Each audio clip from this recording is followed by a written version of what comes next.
कदृक्प्रद भागवत प्राण श्रीमद्भागवत प्रभो कलिध्वान्तोदितादित्य श्रीकृष्ण परिवर्तित परमानंद पाठाय प्रेमवर्ष्यक्षराय ते सर्वदा सर्वसेव्याय श्रीकृष्णाय नमोस्तु मे मदेकबन्धो मत्सङ्गिन् मद्गुरो मन्महाधन मन्निस्तारक मद्भाक्य मदानंद नमोस्तु ते असाधु साधुतादायिन् अतिनीचोच्चतारक हानमुंच कदाचिन्मां प्रेमणारथकण्ठयोस्फुर श्रीमद्भागवत महापुराणम की जय।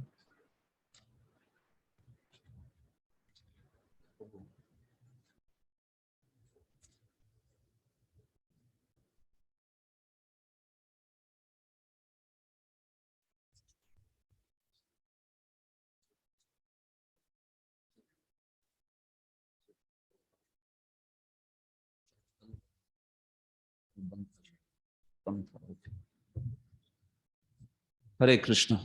तो आज के सत्र में आप सबका स्वागत है। तो आज के सत्र में हम लोग इस अध्याय के अगले विभाग की चर्चा करेंगे। तो हमने बड़े विस्तार से श्लोक संख्या 1 से लेके 11 की चर्चा की। श्रीपाद व्यासदेव श्रील व्यासदेव जी की समाधि की चर्चा और उसके पश्चात उनका ये भागवत संहिता अपने पुत्र को सिखाना आदि ये विषय की बड़े विस्तार से टीकाओं के माध्यम से चर्चा की। तो अभी मैं आप लोगों में से सुनना चाहूंगा कुछ अभी तक हमने जो चर्चा की है उस पर कुछ 6-7 डिवोटी एक एक मुद्दा बताइए। आपको क्या अच्छा लगा, क्या समझा, क्या इस विषय में आपको याद है। हाँ, क्योंकि 3 दिन से चर्चा कर रहे हैं तो थोड़ा मैं भी सुनना चाहता हूँ कि आप इस मुद्दे को समझे है क्या, किस प्रकार से। तो पहले ऑनलाइन भक्तों से प्रारंभ करते हैं। कौन बोलना चाहेगा? कोई मुद्दा बताइए। 1 से 11 श्लोक में आपको जो भी अच्छा लगा हो, हाँ वो बोलिए।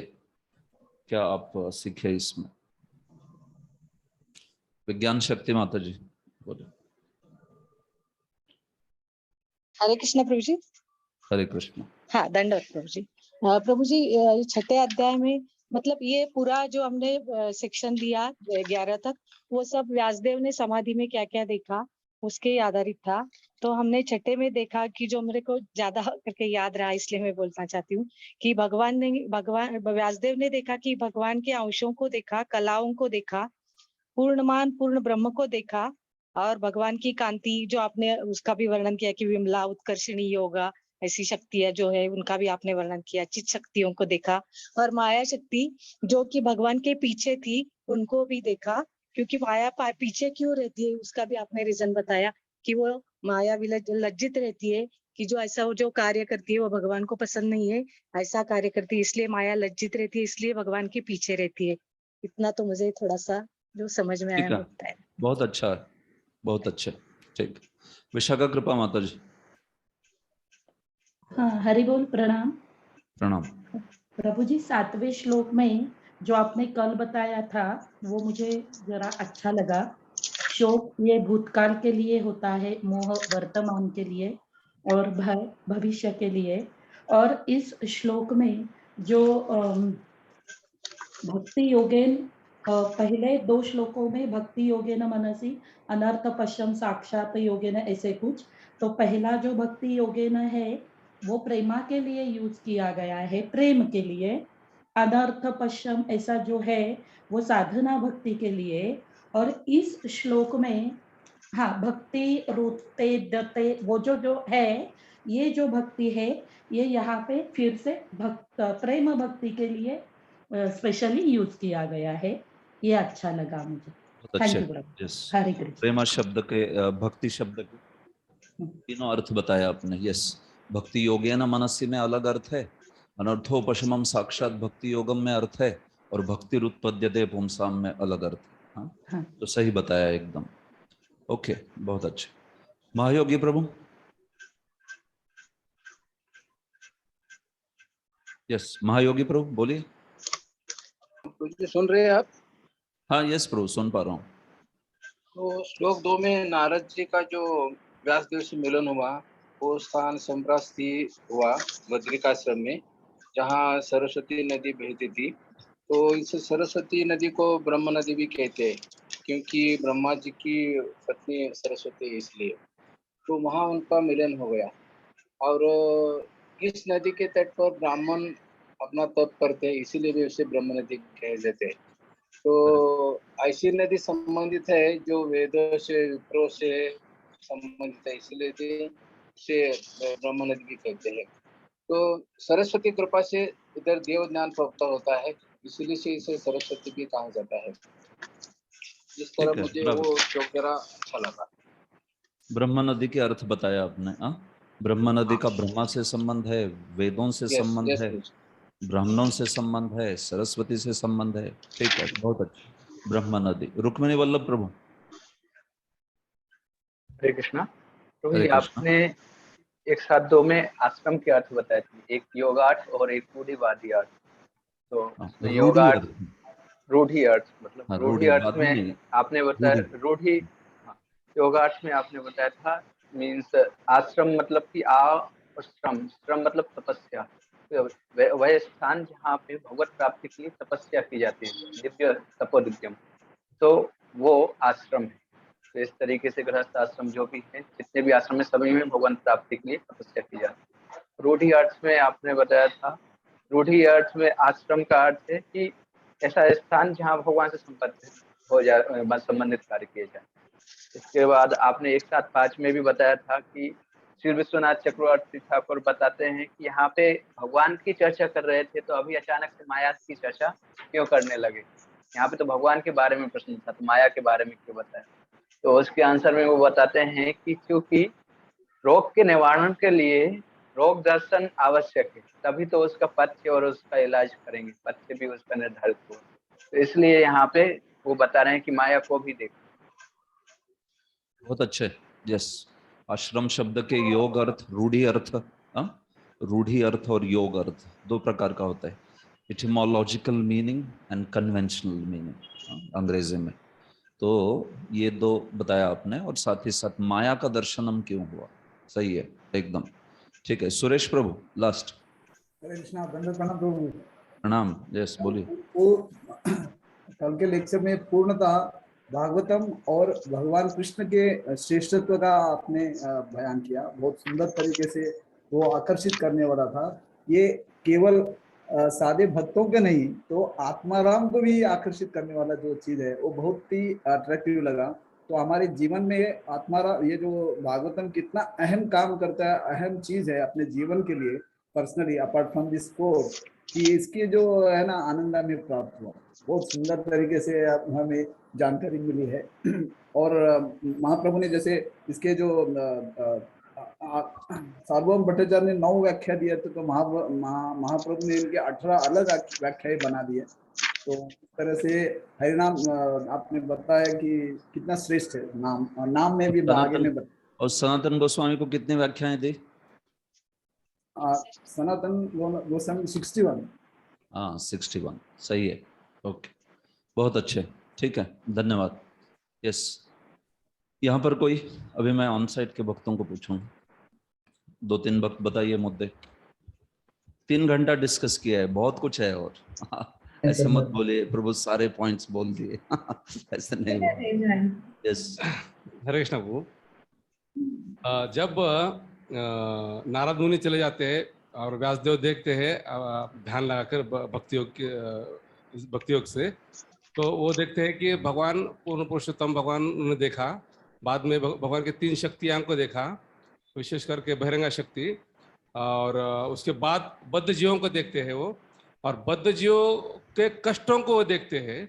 उसमें खास करके बद्ध जीव जो है होते हैं, वो माया से मोहित होकर खुद को स्वयं समझकर, भौतिक शरीर समझकर दुखों को वो बुलावा देते हैं।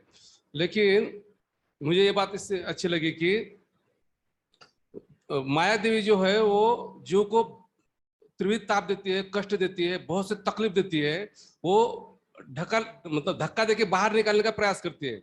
और भगवान दया कैसे दिखाते हैं कि वो शास्त्र गुरु से और स्वयं कभी कभी स्वयं आकर ज्ञान देते हैं कि तुम इधर आ जाओ, इधर आ जाओ, इधर जाओ। और मुझे उससे आश्चर्य लगता है कि इतना सब कुछ होने के बाद माया भी ढकल रही है, भगवान भी खींच रहे हैं, फिर भी जीव इतना पतित हो गया है, इतना गिरा हुआ है कि वो इससे बाहर निकलने का प्रयास नहीं करता। ये देखते हुए व्यासदेव ने हम पर कृपा की है और श्रीमद् भागवतम का दिव्य ग्रंथ दिया है जिससे हम बाहर इजीली निकल सकते हैं। ये मुझे इसमें से बहुत अच्छा बहुत अच्छा, ठीक, बढ़िया। यस, और कौन प्रभु? हरे कृष्णा। यहाँ पर जब शुरुआत हमने की तो प्रथम स्कंद का सूत्रपात, भागवत का इतिहास, जैसे कि 1.4.2 2 और 3 में बताया गया है कि सूत्रपात यहाँ पर किया गया है, और 4, 5, 6, 7 अध्याय में यह इतिहास बताया गया है, और आगे जाकर परीक्षित महाराज के बारे में पार्श्वभूमि बताते हैं, और जन्म, परीक्षित महाराज का जन्म के बारे में 7, 8, 9, 10 और 11 ये अध्याय में, और 12वें से परीक्षित महाराज का जन्म की पूरा वर्णन आता है। फिर 16 और 17 में कर्म के बारे में बताया है, और आगे जाकर कली निग्रह और यानी परीक्षित महाराज के कार्य जो है उसके बारे में बताया। 14, 15, 16 में क्या है? 14, 15, एक मिनट बताता हूँ। 13, 14, 15। हाँ, प्रसंग कार्य 13, 14, 15 ये जो है वो प्रसंग कार्य है, यानी परीक्षित राजा क्यों बने इसके बारे में आपने बताया था। फिर शुकदेव और परीक्षित महाराज का मिलन होता है 18 और 19 में, फिर आखिरी में उनको श्राप मिलता है। ये सारा का सारा ओवरव्यू है, 7 से लेके 19 तक सारा का सारा ये कौन से सेक्शन पे आधारित है? सारा ये सब कुछ कहाँ पे पूछा गया था?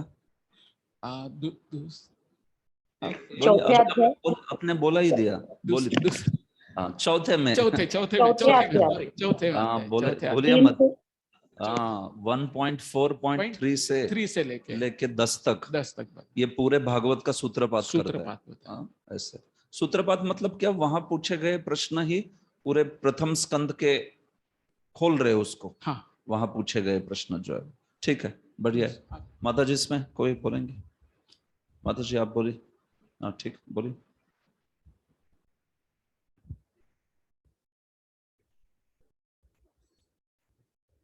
हरे कृष्णा प्रभु जी, दंडवत प्रणाम। मुझे 5वें श्लोक में जो बताया गया है कि जीव जो है 3 गुणों से परे है, फिर भी वो खुद को इस भौतिक प्रकृति की उपज मानता है और शरीर को ही आत्मा मानकर वो दुख भोगता है।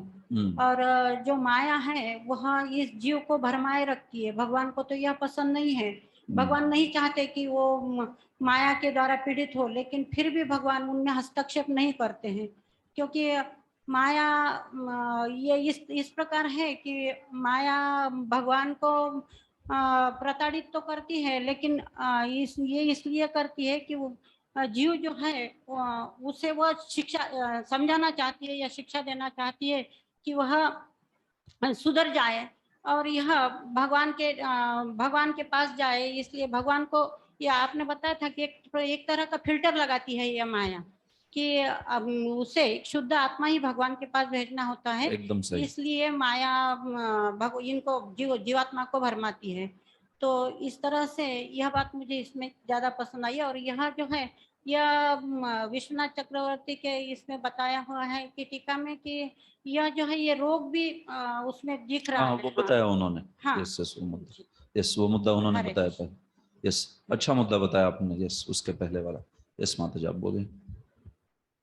श्लोक संख्या 7वें, हरे कृष्णा प्रभु जी, श्लोक संख्या 7वें में कहा गया है कि जैसे जैसे हम भागवतम का श्रवण शुरू करते हैं तो भगवान उसके हृदय में बस जाते हैं, धीरे धीरे भगवान उसके हृदय में कैद हो जाते हैं। तो उससे भक्तों को मोक्ष आदि का तो लाभ सहज ही प्राप्त हो जाता है। जो प्रेमा भक्ति के बाद अविद्या के उसके बाद आनंद ही आनंद प्राप्त हो। सही है, एकदम सही। पूरा शोक मोह भय जो है वो प्रेम के स्तर पे खत्म होता है। तब तक थोड़ा सा बना रहता है, लेकिन जब अविद्या खत्म हो जाती है तो पूरा कुछ बचता नहीं। आनंद ही आनंद है भक्ति में, सांद्र आनंद है पूरा एकदम। ठीक है, ओके, चलेगा। धन्यवाद। हम लोग आगे बढ़ते हैं अभी। तो आपके योगदान के लिए अच्छा योगदान दिया सबने, अच्छे से। कई मुद्दों का उहापोह हुआ है, कई मुद्दों की चर्चा हुई है। तो इस सेक्शन को अच्छे से सुनिए, फिर से नोट कीजिए, बताइए लोगों को, आपको याद रहेगा फिर। कई सारे मुद्दे, बड़े गहरे मुद्दे हैं इसमें। ओके, ठीक है, अभी आगे बढ़ते। आज का हमारे लिए बड़ा दिन है, क्योंकि आज मैं इस अध्याय को ऑलमोस्ट अंत तक लेके जाना चाहता हूँ। स्टोरी है ये पूरी पूरी, तो इसलिए फास्ट होगा। अभी ये मेन सेक्शन फिलोसफिकल हो गया है, तो अभी आनंद से आप बैठ के बस सुनिए, ज्यादा कुछ लिखने की जरूरत नहीं अभी, क्योंकि ना सारा कथा है, अभी कथा चलेगा। अभी जहां आपको लगे कुछ लिखना है तो लिखिए, नो प्रॉब्लम। ठीक है, ओके। तो स्क्रीन शेयर कर दो। ठीक है, तो 11वें श्लोक तक ये चर्चा की हमने, कैसे भागवत ही अनर्थोपशमन के लिए सर्वश्रेष्ठ रोग निवारण के लिए औषधि है, और इसको आत्माराम लोग भी ग्रहण करते हैं। ये पिछले श्लोक में पढ़ा। अभी यहां से इस अध्याय का विभाग बदल रहा है। यहां से आप कह सकते हो कि भागवत का जो प्रसंग है वो प्रारंभ हो रहा है, स्टोरी लाइन पूरी। अब तक देखा जाए तो भागवत में जो वर्णन हो रहा है उसका देखा जाए तो कथा के रूप में नहीं है वो। बस भागवत का इतिहास बोला, उसके पहले अवतार तत्व बोला थोड़ा, उसके पहले दिव्यता और दिव्य सेवा बोला। लेकिन यहाँ से अभी स्टोरी लाइन के रूप में, परीक्षित जन्म के प्रसंग के रूप में सारे महाभारत आदि के जो कथा है वो यहाँ से प्रारंभ हो जाती है ऐसे। ठीक है, तो 12वां श्लोक, तो एक साथ बोलेंगे श्लोकों को।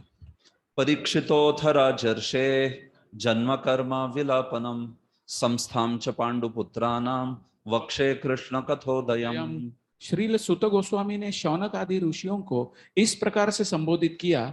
अब मैं भगवान श्री कृष्ण की दिव्य कथा तथा राजर्षि परीक्षित महाराज के जन्म, कार्यकलाप तथा मोक्ष विषयक वार्ताएं एवं पांडुपुत्रों द्वारा गृहस्थाश्रम के त्याग की कथाई कहने जा रहा हूं। ठीक है, तो सुत गोस्वामी बोले, अभी मैं आपको जो बोलूंगा वो परीक्षित राजर्षि के जन्म के कर्म के बारे में बोलूंगा। और फिर उनका विलापनम, यानी उद्धार उनका। विलापनम मतलब मृत्यु, देखा जाए तो एक्चुअली। तो जन्म कर्म मृत्यु, बट उनका मृत्यु यानी वो तो भगवान के धाम जा रहे, इसलिए मोक्ष उद्धार प्रभुपाद जी अनुवाद करते। संस्थाम च पांडुपुत्रा नाम, और फिर पांडुपुत्र पांडवों की संस्था के बारे में भी बोलूंगा। संस्था मतलब ऑर्गेनाइजेशन नहीं। संस्था का क्या अर्थ है? संस्था मतलब महाप्रयाण। बस अभी ऐसे निकल जाना कि उसके बाद मृत्यु को ही मिलेंगे, ऐसे। उसको कहते हैं संस्था। संस्था के कई अर्थ है। संस्था मतलब प्रलय को भी संस्था कहते हैं। एनहाइलेशन मतलब संस्था, संस्था मतलब मृत्यु। महाप्रयाण ऐसा अर्थ किया है संस्था का यहाँ पर आचार्यों ने। मतलब क्या? प्रयाण, बस निकल गए वो। जब उन्होंने भगवान के अंतर्धान होने की बात सुनी तो पांडव ज्यादा देर रुके नहीं, फिर आप जानते हो, तुरंत छोड़ दिए, राज्य त्याग किए, सब चीजें। परीक्षित आदि का उनको राज्य सौंप कर चले गए सारे पांडव। तो उसको महाप्रयाण या संस्था कहते हैं। तो ये सब मैं कहूंगा आपको, और इस सब में कृष्ण कथा ही है। कृष्ण कथोदयम, ये भगवान श्री कृष्ण की दिव्य कथा उदय करने वाली लीलाएं है कि नहीं? या ऐसे नहीं कि भगवान के कथा से विहीन है वगैरह, नहीं। उसमें भगवान के भक्तों में भगवान की ही गुणगान, भगवान का ही गुणगान, भगवान की दिव्यता के बारे में वर्णन आता है कि नहीं? तो वो कहते हैं कि मैं ये सब अभी आप लोगों को बताऊंगा। आपने जो पहला भागवत का इतिहास पूछा था वो हो गया है, तो अभी मैं जो है इन चीजों को बताऊंगा। देखिए, विश्वनाथ चक्रवर्ती यहाँ पर कहते हैं कि गर्भस्थ एव परीक्षित श्री कृष्ण दर्शनम प्राप इति वक्तुम कथाम प्रस्तौति। जैसे श्रीधर स्वामी ने भी कहा था कि इस अध्याय में भागवत के श्रोता जो परीक्षित है उनके जन्म से संबंधित कथा प्रारंभ हो रही है। तो विश्वनाथ चक्रवर्ती भी वही बता रहे कि भाई गर्भ में ही परीक्षित ने श्री कृष्ण दर्शन प्राप्त कर लिया, ऐसा ये भागवत का श्रोता है। गर्भ में ही, तो ये बताने के लिए ये कथा जो है वो प्रारंभ हो रही है इस प्रकार से यहाँ पर। तो खास करके इसके पहले एक चीज दिखाना चाहता हूँ।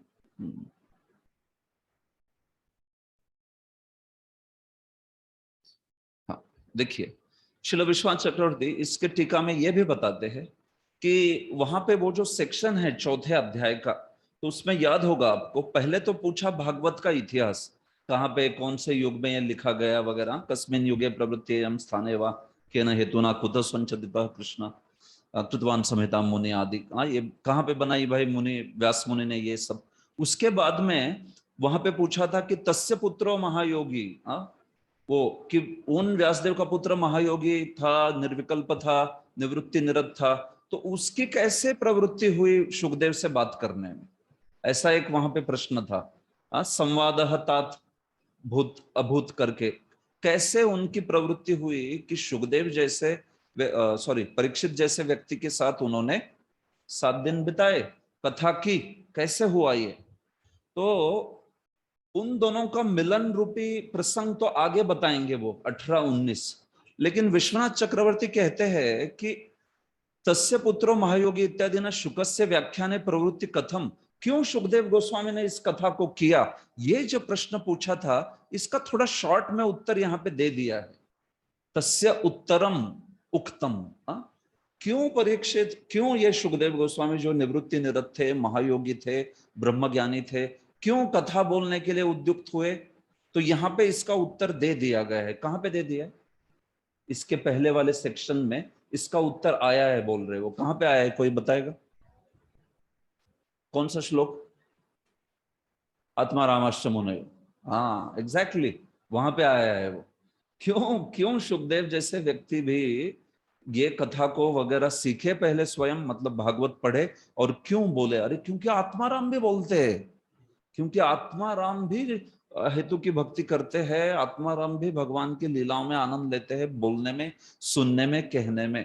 तो ये इसका एक पहले से उत्तर दे दिया है उन्होंने।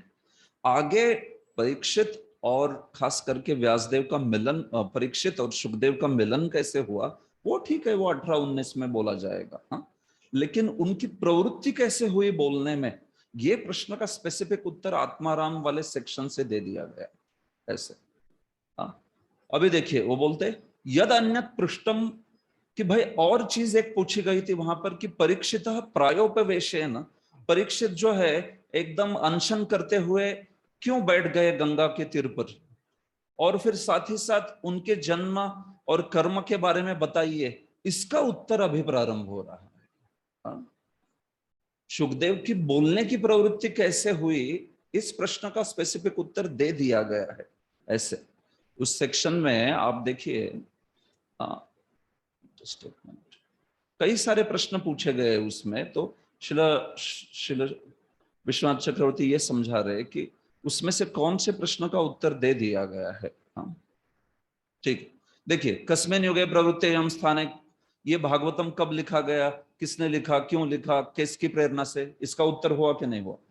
कहां पे हुआ?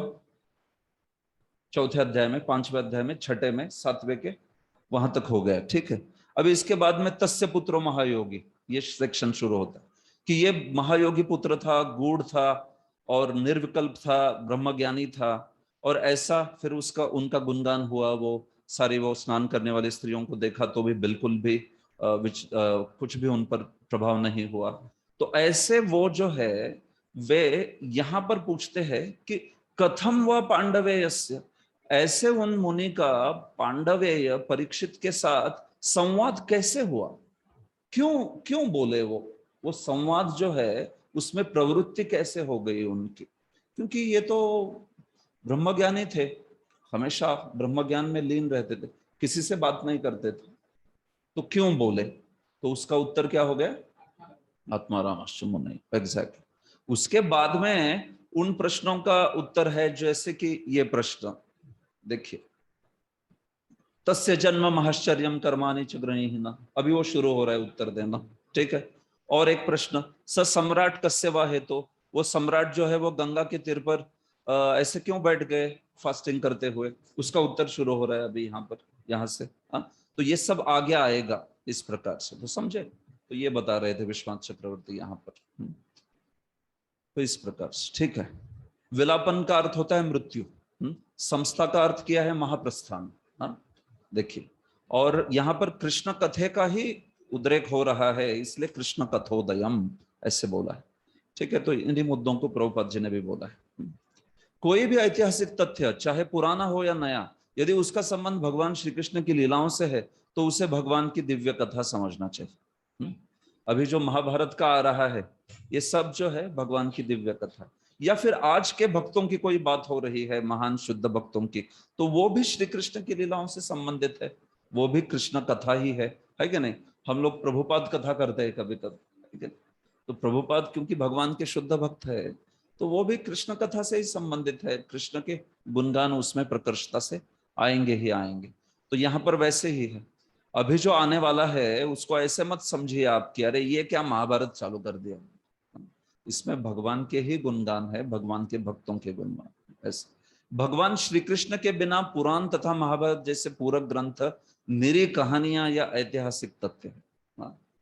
अगर भगवान श्री कृष्ण के बिना कोई एक्सप्लेन कर रहा है ऐसे लीलाओं को वगैरह, या उनका संबंध नहीं है लीलाओं से, तो फिर उसमें कुछ ज्यादा ऐतिहासिक तथ्य, मतलब ज्यादा उसमें कुछ फायदा नहीं है, वो बस कुछ हिस्टोरिकल स्टोरी। हाँ, जैसे प्रभुपाद जी कहते थे नल दमयंती महाभारत में व्याख्यान है, ठीक है, उसमें कुछ धर्म वगैरह की बात होती है, बहुत कवियों ने नल दमयंती उपाख्यान पे क्या क्या लिखा है करके, लेकिन प्रभुपाद जी कहते हैं कि उसमें ज्यादा भक्ति का उहापोह नहीं है, इसलिए वैष्णव को ज्यादा इंटरेस्ट नहीं होता इस स्टोरियों में, नल दमयंती हो या अन्य अन्य कई सारी कथाएं जो है वगैरह ऐसे।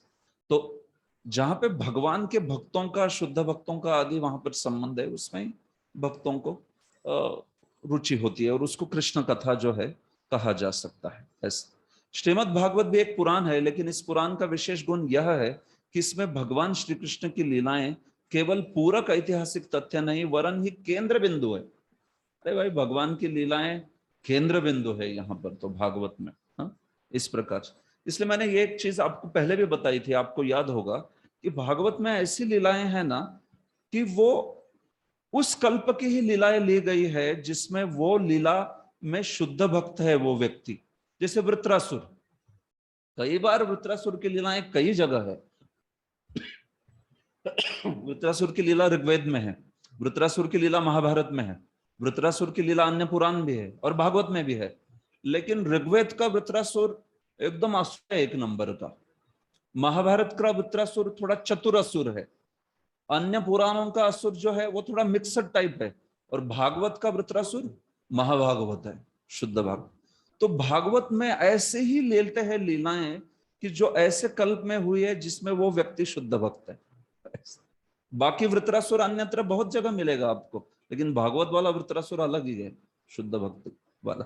जैसे परीक्षित, जो महाभारत में परीक्षित वर्णन किया है, जब उनको वो शाप मिलता है कि आप 7 दिन के अंदर मृत्यु होगी श्रृंगी के द्वारा, तो वो महाभारत में जो परीक्षित है वो क्या करता है, वो कांच का एक महल बनाता है और उस कांच के महल, एक खंबे का ही कांच का महल बना के उस कांच के महल में छिप जाता है और सोचता है कैसे सांप आएगा इसके ऊपर अभी, और वहां पे ताली दे के हंसता है, हा हा हा, मूर्ख बनाया मैंने, अभी कौन आएगा सांप ऊपर करके।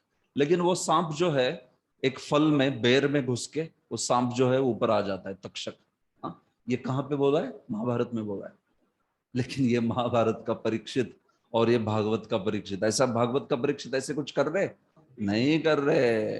तो ये महाभारत का परीक्षित जीव गोस्वामी बोलते हैं ये कल्पांतर का है, कोई अन्य कल्प का परीक्षित है, ये इस कल्प का नहीं है। जहां जिनके साथ ये हम लोग भागवत पढ़ रहे हैं ना, वो नहीं है वो ऐसे। तो मुद्दा क्या है, मैं कह रहा हूं कि लीलाएं भगवान की, या ये सारे लीलाएं बहुत सारे कल्पों में होती है, तो ऐसे नहीं कि जरूरी हर कल्प में वो व्यक्ति जो है वो शुद्ध भक्त हो। कई अलग अलग जीव जो है उस नाम को धारण करके आते हैं। वृत्रासुर जो है अलग अलग जीव है, लेकिन जो भागवत में वर्णित वृत्रासुर है वो ऐसा जीव है जो महाभागवत है। हाँ, इस प्रकार से तो ये बात को जानिए। हाँ, तो इसीलिए भागवत में केंद्र बिंदु है जो भी श्री कृष्ण की लीलाएं है वो। हाँ, इसलिए भगवान चैतन्य महाप्रभु ने भागवत को क्या कहा, अमल पुराण, निर्मल पुराण है, अमल पुराण। इसलिए कभी कभार आपको लोग मिलेंगे जिन्होंने, विद्वानों ने पढ़े हैं शास्त्र, तो बोलेंगे अरे ये क्या, वृत्रासुर को मार के तो इंद्र हीरो बने थे इसमें ऋग्वेद में, और तुम लोग इंद्र का निंदा करते हो इधर भागवत में। क्योंकि वो वृत्रासुर अलग है, ये वृत्रासुर अलग है। वो जो वृत्रासुर है सही में असुर था, ये वाला असुर नहीं था, ये तो महाभागवत था। समझ रहे इस चीज को क्या? तो हमें भागवत की बात है तो भागवत के ही उदाहरण देके बताइए। भागवत में जो बोला है वो बताइए कि भागवत में जिस प्रकार से वर्णन किया है, शुद्ध भक्ति का ही वर्णन किया है उसमें। हाँ, तो अन्यत्र कई अलग पुराने में हो सकता है ये व्यक्तियां ऐसे, मतलब उसी नाम वाले जीव कुछ मिश्र भक्त या फिर साधारण धार्मिक व्यक्ति के रूप में रहे हो। भागवत मतलब पूरा शुद्ध भक्ति ही है, इसलिए इसमें जो भी कथानक आते हैं वो शुद्ध भक्ति से ओतप्रोत भरे हुए, ये बात है। हाँ, इस चीज को, नहीं तो फिर आपको कंफ्यूजन होगा। आगे कभी पढ़ोगे अन्यत्र भी वृत्रासुर है तो अरे कौन सा सही है? अरे भाई यही भागवत वाला जो है ये शुद्ध भक्त के रूप में जो जो कथाएं चुन चुन के दी गई है ना, इस प्रकार से। ठीक है, ओके। तो आगे प्रभुपाद जी कहते हैं, तो इसलिए जरूरी है कि जो भागवत को जानना चाहते हैं उनको प्रभुपाद कहते हैं कि प्रारंभिक स्कंदों को पहले समझे बिना सीधे 10वें स्कंद में नहीं जाना चाहिए। हाँ, अमल पुराण है ये, और आप पहले अच्छे से पढ़िए सारे स्कंद, फिर 10वें स्कंद की बात, 10वें स्कंद की बातें समझ सकते हो, 10वें स्कंद की कृष्ण की लीला समझ सकते हो। ऐसे किसी को भी अन्य 9 स्कंदों का तात्पर्य समझे बिना 10वें स्कंद की विषय वस्तु में प्रवेश करने का प्रयत्न नहीं करना चाहिए। ठीक है, ये सारी कृष्ण कथा है भागवत की। भागवत के जो कथाएं हैं अलग अलग, पूर्ण कृष्ण कथोदयम, इनमें कृष्ण के कथा का ही उदय होता है। ये बात जो है यहाँ पे बताई जा रही है। ठीक है, तो यहाँ से अब हम चलते हैं कुरुक्षेत्र युद्ध के अंत में जो घटनाएं हो रही है, हाँ, उस कालावधि में। यहाँ से अब व्यासदेव जी ने क्या नारद मुनि का उपदेश सब हो गया। अभी आप स्वयं को लेके जाइए कुरुक्षेत्र के अंत में, हाँ, जब युद्ध समाप्त हो गया है ऑलमोस्ट, और फिर अंतिम जो घटनाएं हो रही है वहां पे ये प्रारंभ हो रहा है। ठीक, 13वां श्लोक। यदा मृधे कौरवसृञ्जयानां वीरेष्वथो वीरगतिं गतेषु वृकोधरात् विद्ध गदाभिमर्श भग्नो रुदण्डे धृतराष्ट्रपुत्रे भर्तुः प्रियं द्रौणीरिति स्म पश्यन् कृष्णासुतानां स्वपतां शिरांसि उपाहरद्विप्रियमेव तस्य जुगुप्सितं कर्म विगर्हयन्ति। जब दोनों दलों अर्थात कौरव तथा पांडवों के अपने अपने योद्धागण कुरुक्षेत्र के युद्ध स्थल में मारे जा चुके और मृत योद्धाओं को यथायोग्य गति प्राप्त हो गई, और जब भीमसेन की गदा की प्रहार से मेरुदंड टूट जाने से धृतराष्ट्र का पुत्र विलाप करता गिर पड़ा, तो द्रोणाचार्य के पुत्र अश्वत्थामा ने द्रौपदी के सोते हुए 5 पुत्रों के सिरों को काटकर मूर्खतावश उन्हें उपहार स्वरूप यह सोचते हुए अपने स्वामी को अर्पित किया कि इससे उसका स्वामी प्रसन्न होगा। लेकिन दुर्योधन ने इस जघन्य कृत्य की निंदा की और वह तनिक भी प्रसन्न नहीं हुआ। तो ये देखिए सब कथा है। हम कुरुक्षेत्र के अंत में शल्य थे अंतिम सेनापति, कर्ण के पश्चात शल्य को बनाया था, और उसके पश्चात थोड़े समय के लिए इनको बनाया अश्वत्थामा। ठीक है, तो शल्य के सेनापति होने के पश्चात वाली ये स्थिति है जिसमें कौरव और सृंजय, पांडवों को क्या कहा है? सृंजय।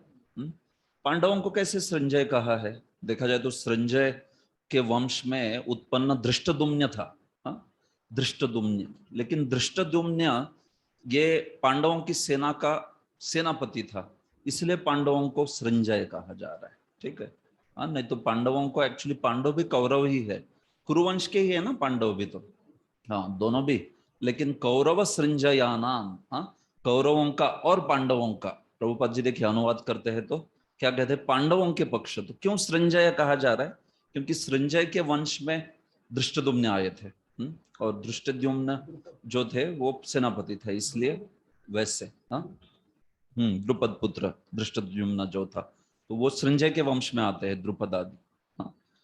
तो जब दोनों पक्ष के वीरों को वीर गति प्राप्त हुई, हाँ, सारे मारे जा चुके थे, मेन ऑलमोस्ट ये जो 99 पुत्र मारे गए थे सबके सब, इनके जो धृतराष्ट्र है उनके, और यहाँ पर भी बहुत सारे योद्धा मारे गए थे, कुछ चुनिंदा योद्धा ही जिंदा थे, तो उसके बाद भी आप जानते हो धृष्टद्युम्न आदि का वध कर दिया इन्होंने ही, ये जो व्यक्ति है अश्वत्थामा, इन्होंने। ऐसे तो ऐसे बहुत सारे योद्धा वीर गति को प्राप्त हुए।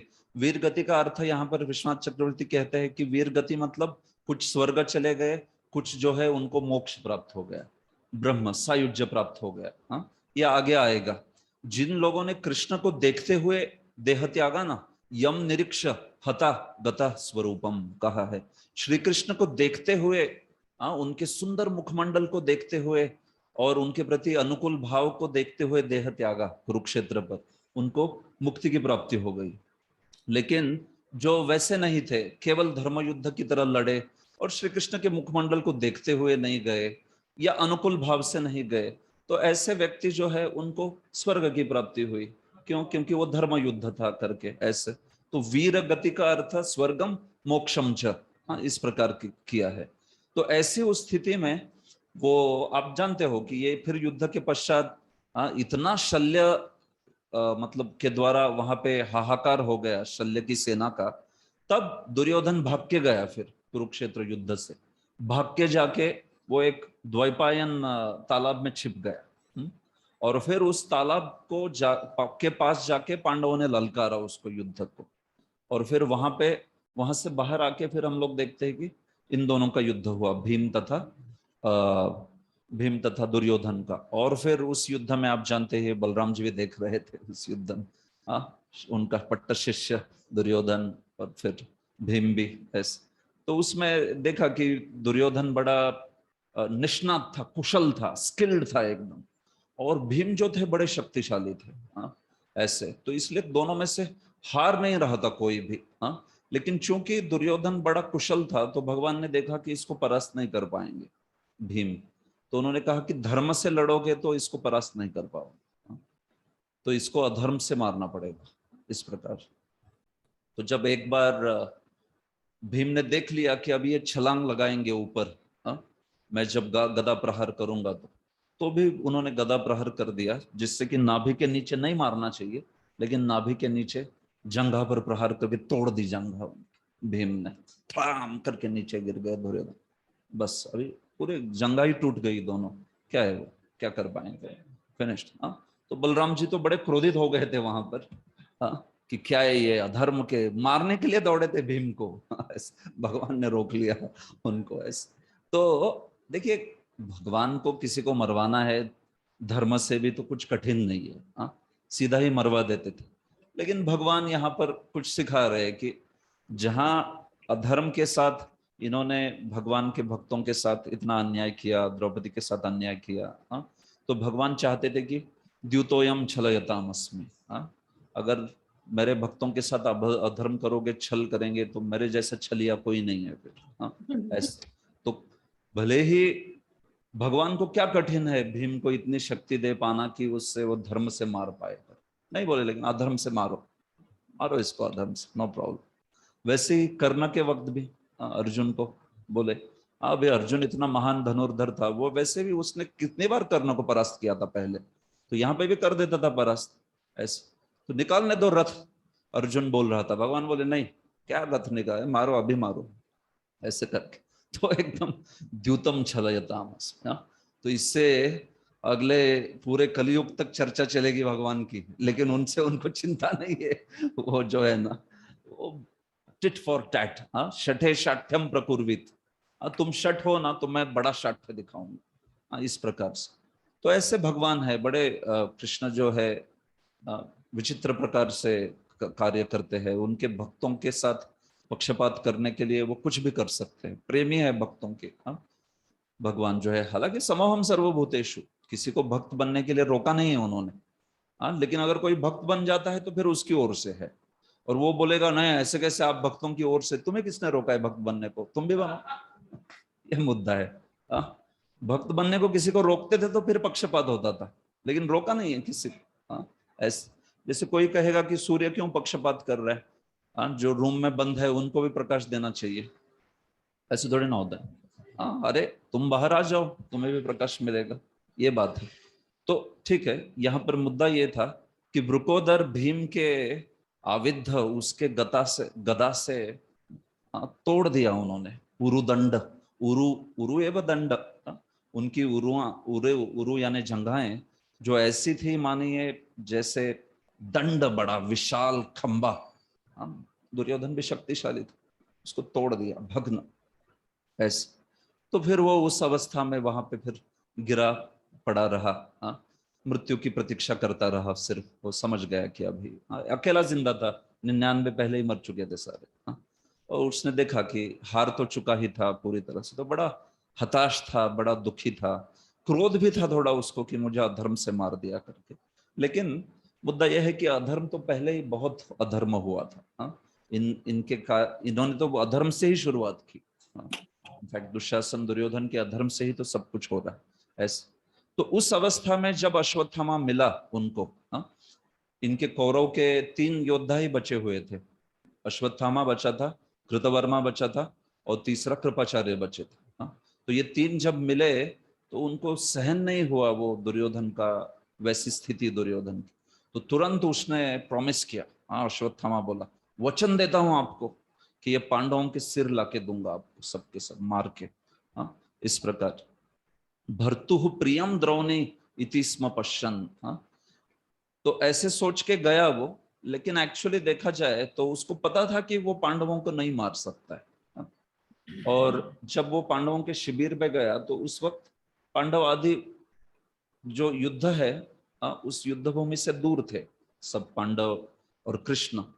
तो इसलिए ही उसने ये मौका भी ले लिया, क्योंकि उसको पता था कि पांडव तथा कृष्ण दूर नहीं है। तो इसलिए जाके उसने पांडवों के शिविर पर आक्रमण कर दिया, क्योंकि उसको पता था कि वो पांडवों को परास्त नहीं कर सकता है। हालांकि वल्गना कर रहा था कि मैं सबको मार दूंगा करके, लेकिन उसको संभव नहीं था वो।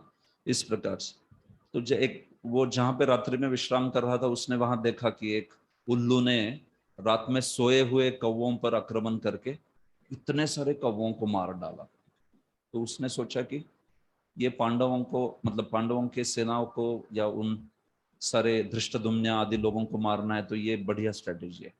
हालांकि अधर्म था वो, लेकिन तो फिर उसने रात में हमला कर दिया तीनों ने, कृतवर्मा, कृपाचार्य और फिर ये तीसरा अश्वत्थामा, और सबको मार डाला। धृष्टद्युम्न को मारा, उत्तम औजा को मारा, और फिर उस वक्त ही द्रौपदी के 5 पुत्रों को, प्रतिविंध्य, शतानिक, इन सबको भी मार दिया ऐसे। और भागवत के अनुसार उनके सिर लेके वो दुर्योधन के पास आया, बोला कि देखो ये पांडवों के सिर है। उसको लगा कि इनको बता के एटलीस्ट मरते हुए तो खुशी खुशी मर जाए कर ऐसे। तो सुन के ये दुर्योधन को तो बड़ा आश्चर्य हुआ, खुश हुआ कि अरे पांडवों को वध करके लाया करके। जब स्पर्श किया उन सिर को, कटे हुए सिर लेके आया था, बोला ये पांडव नहीं है। अब वो जानता था ना स्ट्रेंथ क्या है पांडवों की, भीम आदि की ऐसे। तो बोला ये तो पांडवों के पुत्र है। समझ गया वो जो है वो। तो जब पांडवों के पुत्र है ये जान गया वो, प्रतिविंध्य आदि, प्रतिविंध्य, शतानिक, ये सब 5 पुत्र थे 5 पतियों के द्वारा। तो प्रिय खुश हो जाए ऐसे सोचा था उसने, लेकिन विप्रियम एव, वो एक्चुअली विप्रिय, अप्रिय चीज हो गई है। दुर्योधन भी नाराज हो गया।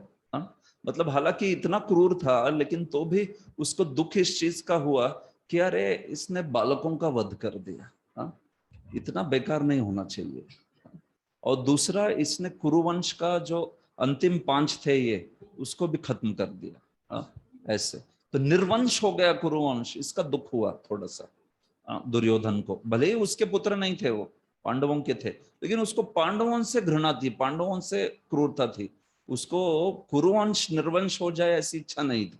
तो ये यहाँ पे कुरुवंश जो है निर्वंश हो गया करके, तो इसलिए उसको बहुत ही इस चीज का बुरा लगा ऐसे। तो इसलिए विप्रियम एव तस्य जुगुप्सितम कर्म विगर्हयन्त।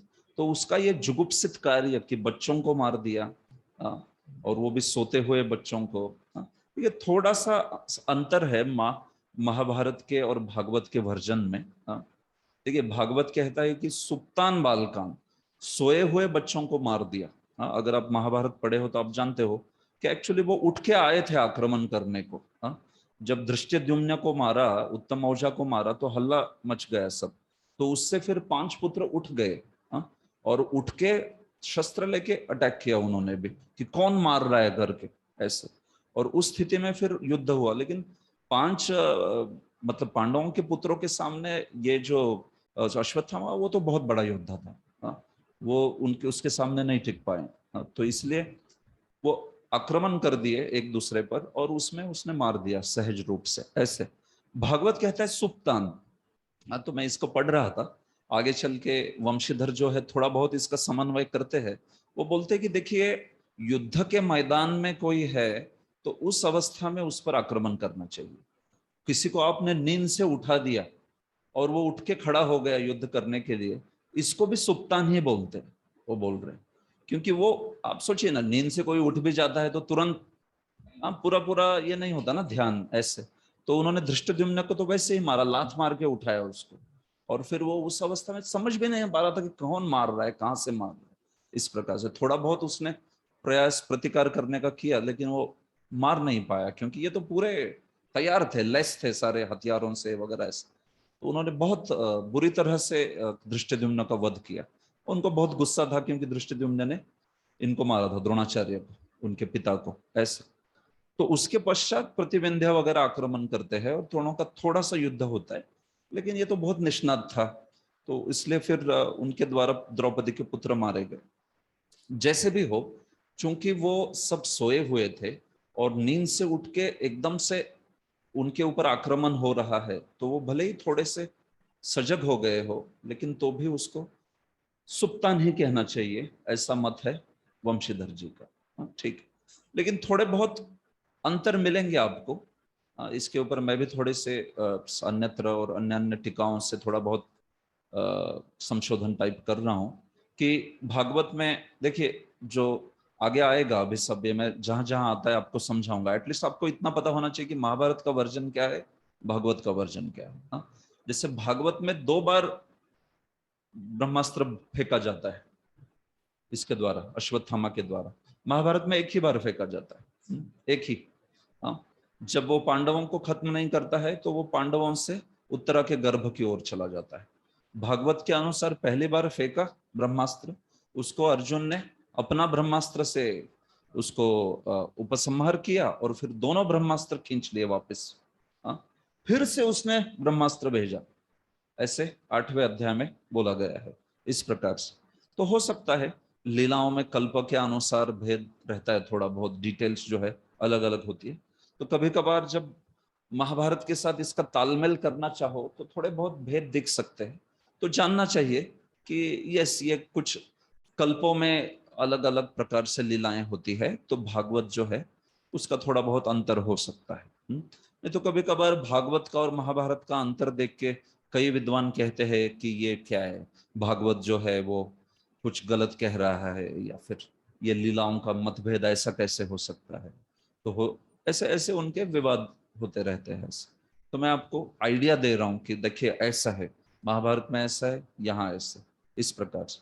तो जो भी हो, वो बालक सुप्तावस्था में युद्ध करने के लिए आ गए उठ के, और जब युद्ध हुआ तो फिर वो मारे गए सारे। लेकिन चूंकि वो कम थे उम्र में, वैसे बड़े चढ़े योद्धा नहीं थे, और साथ ही साथ वैसी अवस्था में थे, इसलिए उनके इस कार्य का, अश्वत्थामा के इस कार्य का बड़ी निंदा हुई। जुगुप्सितम कर्म विगर्हयन्ति, सबने कहा ये जुगुप्सित नृशंस कार्य है ये। यहाँ तक कि कृतवर्मा और कृपाचार्य भी तैयार नहीं थे। उन्होंने जब पहले प्लान सुना तो बोले कितना बेकार प्लान है, क्या रात में मारना वगैरह ऐसे। हम लोग सुबह उठते हैं, अभी विश्राम करो, सुबह उठ के युद्ध करते, युद्ध में मरेंगे तो मरेंगे, नहीं तो हम लोग मरेंगे, चलो। ऐसे दोनों बोल रहे थे। बाकी इसने कहा नहीं नहीं नहीं, तुमने देखा नहीं एपिसोड उल्लू वाला, मैंने देखा, वो बोला ऐसे। तो नींद में ही मारेंगे इन सबको, रात में ही अटैक करके सबको मारेंगे। हाँ, क्योंकि वो जानता था कि बड़ा कठिन है। धृष्टद्युम्न आदि काफी शक्तिशाली थे, उत्तम औजा ये वगैरह ये सब। तो इस प्रकार से तो जो भी है मुद्दा यहाँ पर यह है कि द्रौपदी के 5 पुत्र मारे गए। हाँ, 5 ही पुत्र थे उनके और 5 के 5 मार दिए गए इस प्रकार से। तो जब यह ऐसा हुआ तो द्रौपदी बड़ी विषाद, बड़ी खिन्न हो गई। स्वाभाविक है, 5 के 5 पुत्र मारे जाना कितना कठिन है एक माता के लिए, है कि नहीं। यूएस आर्मी में एक नियम है, अगर किसी माता ने 3 या 4 पुत्र दे दिए आर्मी के लिए, तो अगर 3 पुत्र मारे जाते हैं तो चौथे पुत्र को वो मरने नहीं देते, उसको बचा के वापस दे देते हैं माता को कि 4 पुत्र ना मारे जाए इसके करके, इससे क्योंकि उसका दुख अलग ही होता है कि नहीं, सारे के सारे पुत्र मारे जाए कर ऐसे। तो यहाँ पर वैसे हुआ द्रौपदी जो है उसका। तो प्रभुपाद जी देखिए क्या कहते हैं। श्री भागवत में भगवान श्री कृष्ण की लीलाओं की दिव्य कथा कुरुक्षेत्र के युद्ध समाप्त होने से प्रारंभ होती, जहां श्री भगवान ने स्वयं श्री भगवत गीता के अपने विषय में कहा। सुंदर कनेक्शन लगा रहे प्रभुपाद जी, बढ़िया लगा मुझे ये चीज। जहां कुरुक्षेत्र का युद्ध खत्म हो रहा है वहां भागवत प्रारंभ हो रहा है, बराबर है। तो वैसे प्रभुपाद जी बोलते जहां भगवत गीता का निष्कर्ष हो रहा है वहां से भागवत प्रारंभ हो रहा है। प्रसंग से निष्कर्ष को लगाते कनेक्शन। अतएव श्रीमद् भगवत गीता तथा श्रीमद् भागवतम दोनों ही भगवान श्री कृष्ण की दिव्य कथाएं हैं। कॉन्टेक्स्ट से भी ये खत्म होने के बाद ये शुरू हो रहा है। वैसे ही प्रभुपाद जी बोलते थे, कई बार बोलते ये चीज है कि नहीं। भगवान कहते हैं सर्वधर्मान परित्यज्य माम एकम शरणम, और वो शरणम जो है यहाँ से शुरू हो जाता है, धर्म प्रोज्जित कैतवोत्र परम, एकदम इस प्रकार से। तो निष्कर्ष एवं प्रसंग दोनों, गीता जहां खत्म होती है वहां भागवत प्रारंभ होता है, ग्रेजुएशन पोस्ट ग्रेजुएशन इस प्रकार से। तो भागवत और भगवत गीता में क्या अंतर है? प्रभुपाद जी कहते हैं श्रीमद् भगवत गीता भगवान द्वारा कही गई है और भागवतम श्री कृष्ण के विषय में कही गई है, by the Lord of the Lord. ऐसा एक जो है भगवान के द्वारा बोला गया है, दूसरा भगवान के बारे में बोला गया। और चैतन्य महाप्रभु चाहते थे कि हर एक व्यक्ति इन दोनों कृष्ण कथाओं को अच्छे से सुने।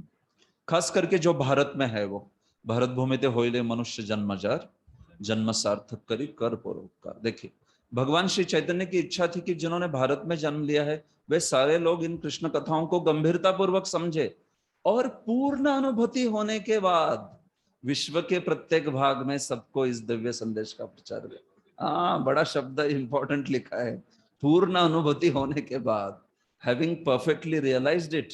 मतलब ऐसे ना हो कि सिर्फ पढ़ लिया थोड़ा और फिर दौड़ रहा है बोलने के लिए। थोड़ा उसको डाइजेस्ट करो, उसको समझो, उसका साक्षात्कार होने दो, फिर माया के साथ जाके युद्ध करने का प्रयास करो। नहीं तो ज्यादा कुछ साक्षात्कार नहीं है, उधर जाके उनकी फिलॉसफी लेके आएगा, ऐसे हो जाएगा। तो पूर्ण अनुभूति के बाद, मैंने ये नोट किया पढ़ते हुए, बढ़िया प्रभुपाद जी लिखते हैं, पूर्ण अनुभूति के बाद विश्व के प्रत्येक भाग में। मतलब क्या कि बेसिकली प्रचार जो है वो साक्षात्कार रियलाइजेशन होना चाहिए, उसके साथ कीजिए। खास करके संदेश का प्रचार करने के लिए व्यक्ति में थोड़ा साक्षात्कार भी होना चाहिए। ऐसे नहीं कि एकदम ही खुद ही ठीक से समझा नहीं, खुद ही ठीक से आचार नहीं किया है, ज्यादा कुछ नहीं है, और बस उत्साह बहुत है प्रचार में। देखिए कोई परेशानी नहीं है, उत्साह प्रचार का अच्छा ही है, लेकिन इम्पैक्ट नहीं होगा इतना, ये मुद्दा है।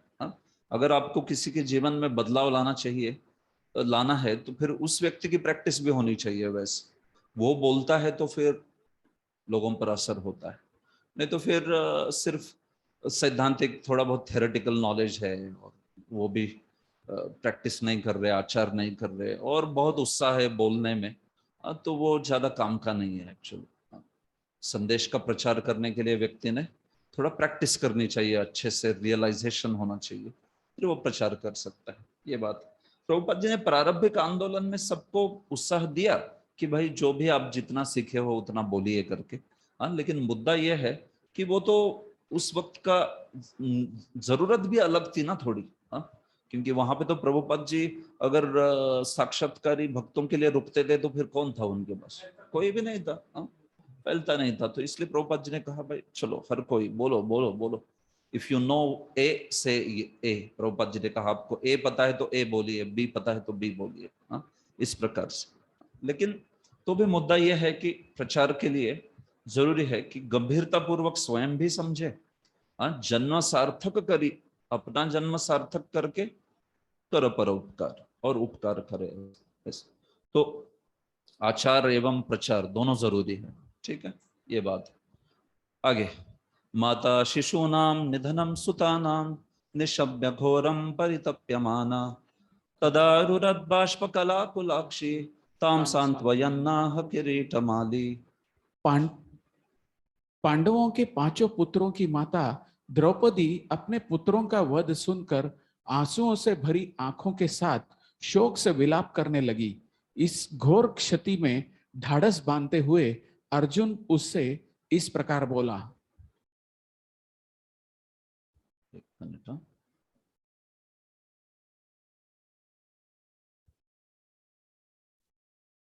ठीक है।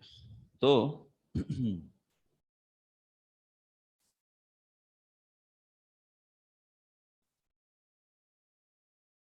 तो इस प्रकार से जब शिशुओं का निधन सुना माता ने, द्रौपदी ने, तो बड़ी परितप्य माना, बेचारी शोक करने लगी, दुख के सागर में निमज्जित हो गई। स्वाभाविक है, इतना घोर कृत्य हुआ था, उनके 5 के 5 पुत्र द्रौपदी के मारे गए। तो सारे आंख जो है उनके आंसुओं से भर आए, बाष्प कला कुलाक्षी एकदम।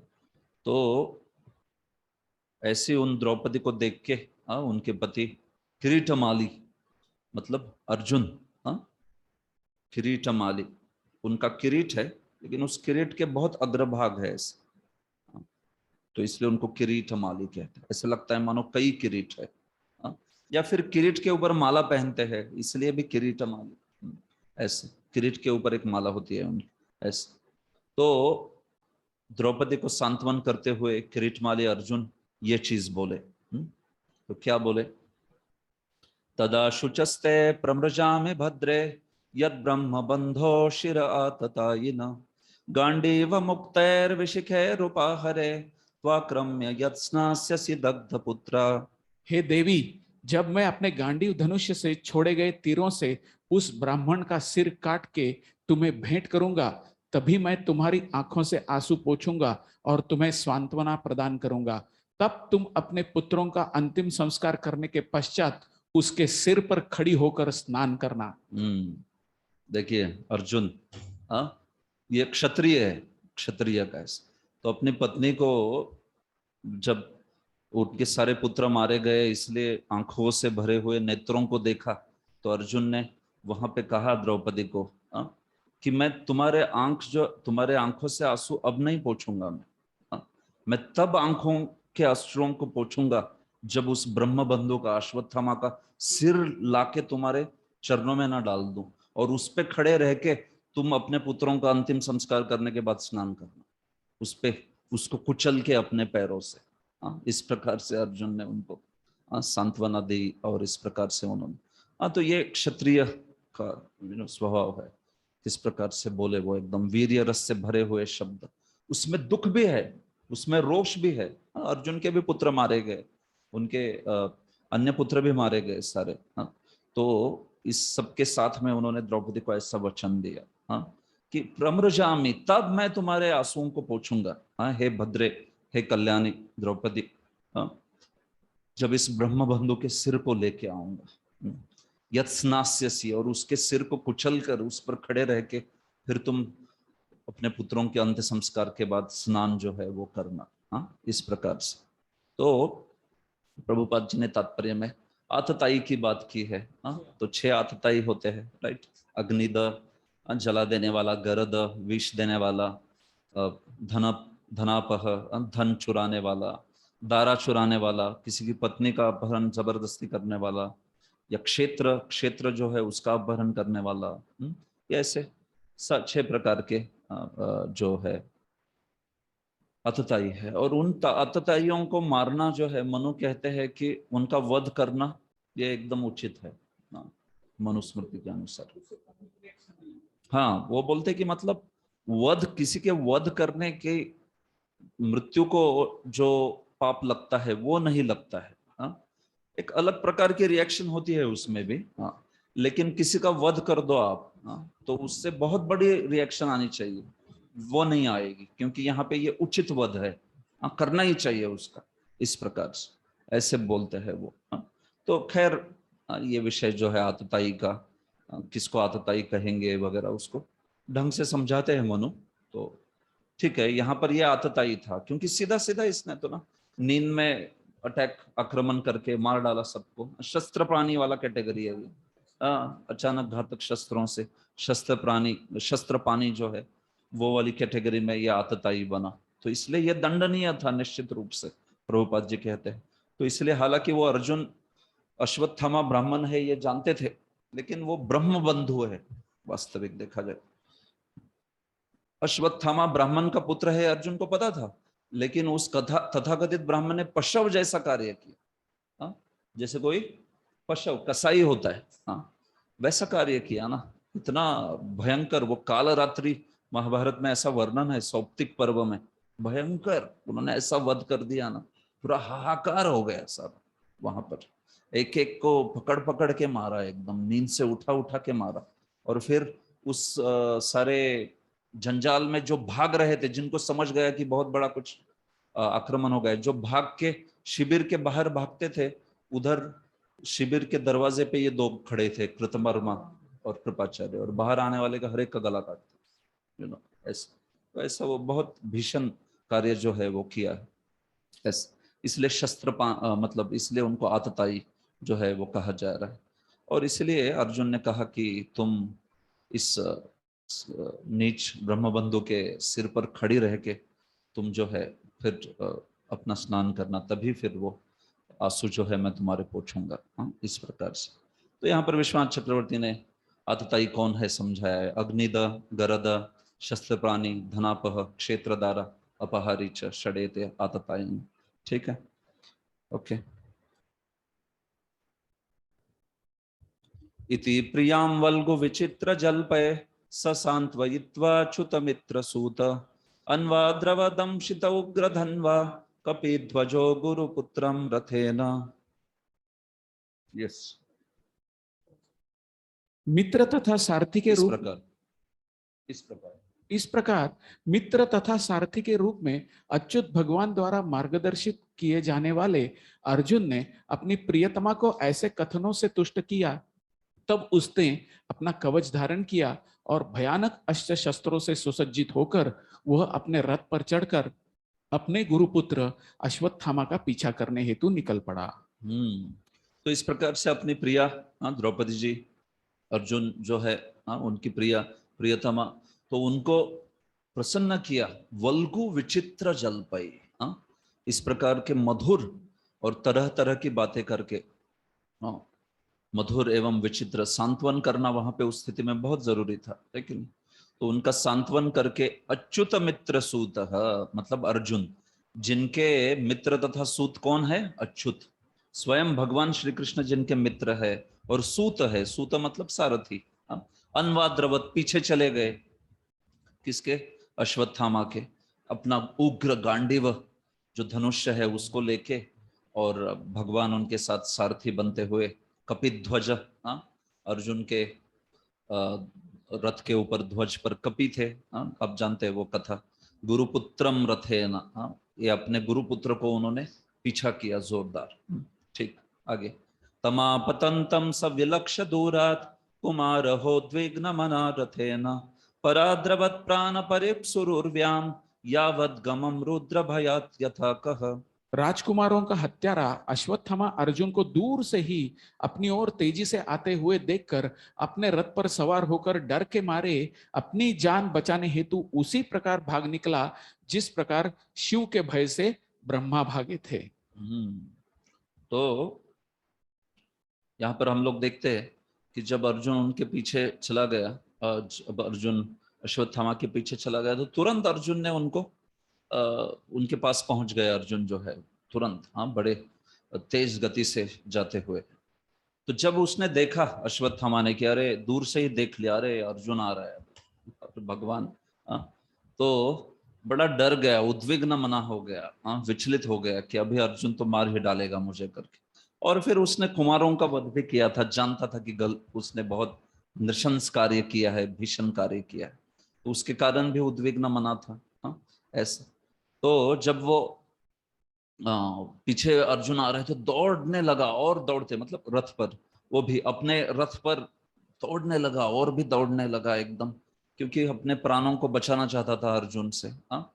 तो उनका दौड़ना जो है उसको एक दृष्टांत दिया है, जैसे ब्रह्मा जी दौड़े रुद्र जी के भय से, हाँ, मतलब शिव जी के भय से, या फिर जैसे यथार्क, अर्क भी आता है यहाँ पे, यथा कह है ना, उसकी जगह यथार्क अर्क, जैसे सूर्य दौड़े थे शिव जी के भय से, दोनों भी अर्थ हो सकते हैं, जैसे शिव जी के भय से सूर्य दौड़े, या फिर जैसे शिव जी के भय से ब्रह्मा जी दौड़े, हाँ?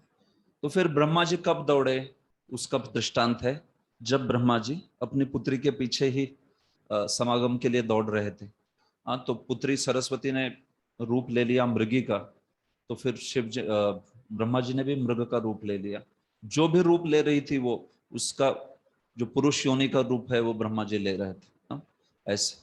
तो जब उन्होंने मृगी का रूप लिया तो इन्होंने मृग का रूप लिया, तो फिर ये देख के शिव जी को बड़ा गुस्सा आया कि ये क्या है, ये प्रजापति होके कैसे कार्य कर रहे। तो शिव जी अपना धनुष्य लेके दौड़े ब्रह्मा जी के पीछे, तो फिर शिव जी से डर के फिर ब्रह्मा जी दौड़े दूर, क्योंकि अभी शिव जी है तो खत्म कर देंगे, ऐसे करके। खैर, तो ये जो लीला हुई है विश्वनाथ चक्रवर्ती के अनुसार, ये लीला ब्रह्मा जी की तब हुई है जब उन्होंने चतुश्लोकी सुनी नहीं थी, हाँ। तो चतुश्लोकी सुनने के बाद ब्रह्मा जी शुद्ध भक्त बन गए, और फिर उसके पश्चात ऐसा विमोह होने की कोई गुंजाइश नहीं है। लेकिन चतुश्लोकी जब सुनी नहीं थी उसके पहले की लीला है ये, तो उस वक्त ब्रह्मा जी जो है शुद्ध भक्त नहीं थे, हाँ। तो उस कारण अपनी पुत्री सरस्वती के पीछे ही, वाक या सरस्वती जो है उसके पीछे ही दौड़ गए, हाँ, तो जो कि बड़ा घृणास्पद कार्य था, ऐसे। तो इस प्रकार से तब त्रिशूल से आक्रमण किया था शिव जी ने उन, तो ये बात है। या फिर दूसरा प्रसंग श्रीधर स्वामी ने बताया, प्रभुपाद जी ने टीका में बताया, एक विद्युन्माली नाम का असुर था जिसने रुद्र यानी शिव जी की उपासना की, और वो उन्होंने एक शिव जी से एक चमचमाता सुनहरा विमान प्राप्त किया, हाँ? तो असुर लोगों को काम धंधा कुछ होता नहीं ठीक से, हाँ? अभी अच्छा चमचमाता सुनहरा विमान मिला तो ठीक है, उसमें बैठो, चाहिए तो तुम्हारी असुर पत्नियों को लेके विहार करो आराम से, है कि नहीं।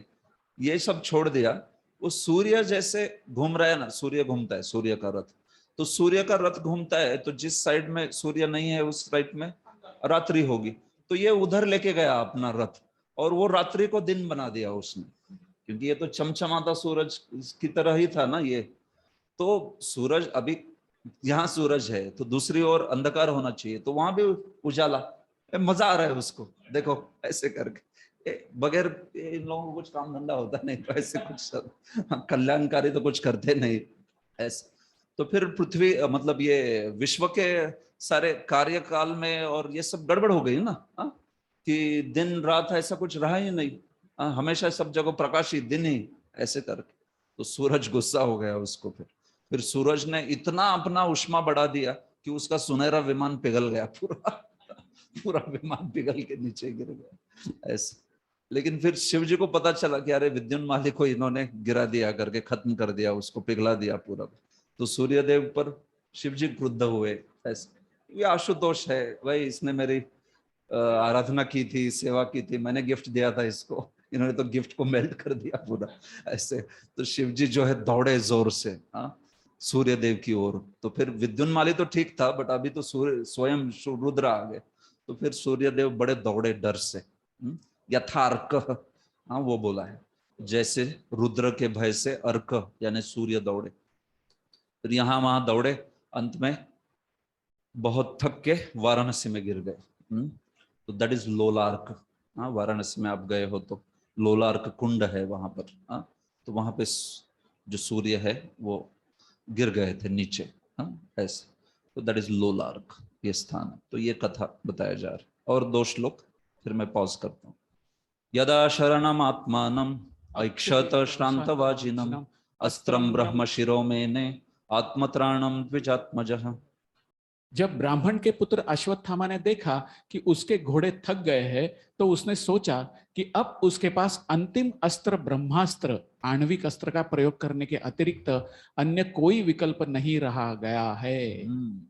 तो जब देखा कि कुछ अभी चारा नहीं है, अर्जुन तो उनको पकड़ ही लेंगे, मार ही देंगे ऐसे, कोई आश्रय नहीं था उसको, देखा उसने, भाई ठीक है, आ रहे भाग रहे अर्जुन, तो भागो ना, तुम भी भागते रहो। नहीं, श्रांतवाजिनम, घोड़े थक गए उसके, फिर घोड़े ही थक गए तो वो क्या दौड़ेगा, लेकिन ऐसे।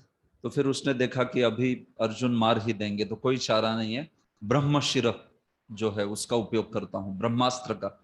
कई लोगों का, विद्वानों का कथन है कि ब्रह्मशिर अलग होता है और ब्रह्मास्त्र अलग होता है, ठीक है, लेकिन यहाँ पर कई आचार्यों ने ऐसी व्याख्या की है, ब्रह्मास्त्र जैसी। अस्त्रम ब्रह्म शिरो मेने, क्योंकि क्या इसको ब्रह्मास्त्र दिया था, ये महाभारत में विवाद का प्रश्न है। क्या ये जो अश्वत्थामा है उसको द्रोणाचार्य ने ब्रह्मास्त्र दिया? ये विवाद का विषय है। कुछ लोग कहते हैं दिया क्योंकि वो उनका पुत्र था, लेकिन तो भी उसको पूरा पूरा ज्ञान नहीं दिया, क्योंकि जानते थे कि इसकी पात्रता नहीं है, ये बड़ा चंचल है और मन इसका केंद्र नियंत्रण में नहीं है। अर्जुन पूरा पात्र था, इसलिए अर्जुन को दिया उन्होंने ऐसे, लेकिन इसको पूरा ज्ञान नहीं दिया, उपसंहार करना नहीं सिखाया, सिर्फ उपक्रम सिखाया ऐसे। और कुछ लोग कहते हैं विद्वान की नहीं दिया ही नहीं, इसको ब्रह्मशीर वगैरह दिए थे, बाकी ब्रह्मास्त्र नहीं दिया था, ऐसे कहते हैं। तो दोनों भी मत है, नो प्रॉब्लम। मुद्दा यह है यहाँ पर, क्या और कुछ है तीसरा?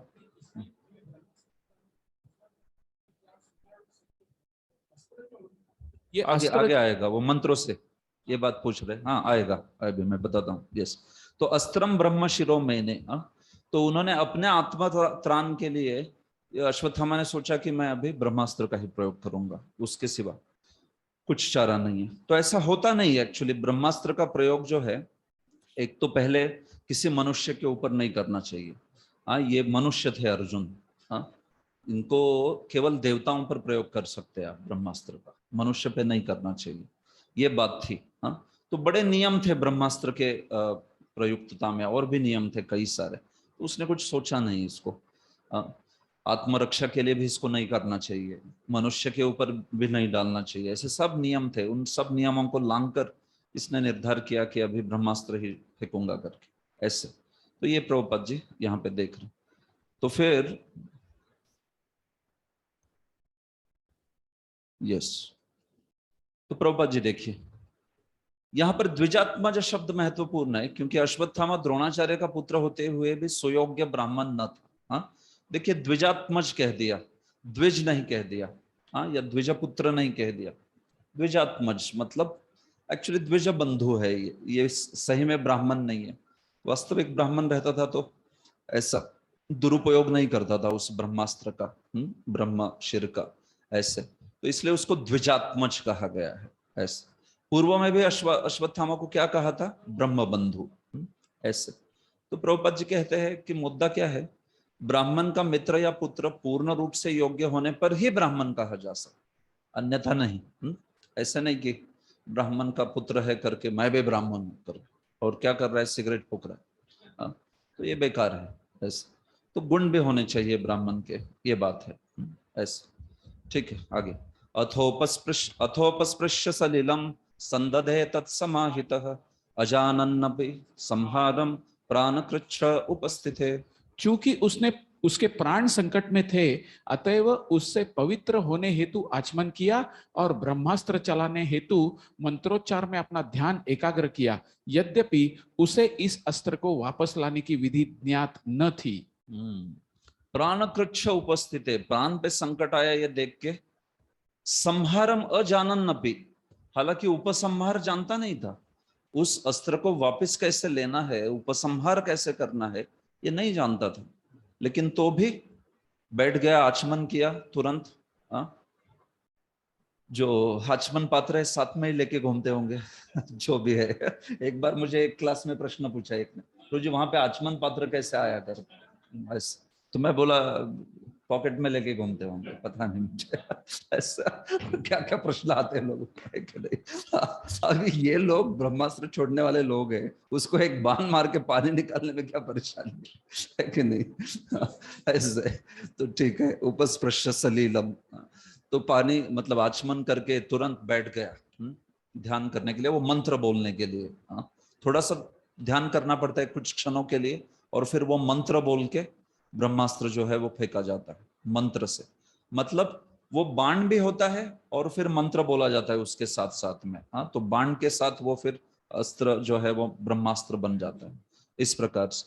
तो उसको पता नहीं था उपसंहार कैसे करना है, लेकिन तो भी तैयार हो गया इस ब्रह्मास्त्र का क्षेपण करने के लिए। ऐसे प्रभुपाद जी कहते हैं भौतिक कार्यकलापों के सूक्ष्म रूप भौतिक कार्य पद्धति की स्थूलतर विधियों से अधिक सूक्ष्म होते हैं।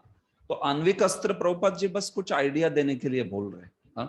एटम बम देखा जाए तो उसमें तो कुछ कंट्रोल ही नहीं कर सकते आप, एक बार डाल दिया तो उसको वापस ले सकते हैं क्या? बिल्कुल नहीं। अमेरिका ने जापान के ऊपर डाले थे फैट मैन लिटिल बॉय, दो थे। तो एक का नाम था फैट मैन और दूसरे का नाम था लिटिल बॉय। लेकिन उन्होंने जो विध्वंस किया वो बड़ा खतरनाक किया। तो जब वो गिर गया तो जिस पॉइंट को गिरा हो उसको ग्राउंड जीरो बोलते। वहां से लेके 2 किलोमीटर की रेडियस में, त्रिज्या में सारा मतलब उतना क्षेत्र जो है 2πr, तो उस क्षेत्र में सब कुछ जो है वो मिट्टी बन गया। ऐसे जब गिरा हो तो 2 किलोमीटर में पूरा मिट्टी जल के राख, और फिर उसके कई किलोमीटर आगे वो जो है उससे विध्वंस हो गया। और वो था एकदम सिंपल एटॉमिक बॉम्ब, परमाणु अस्त्र।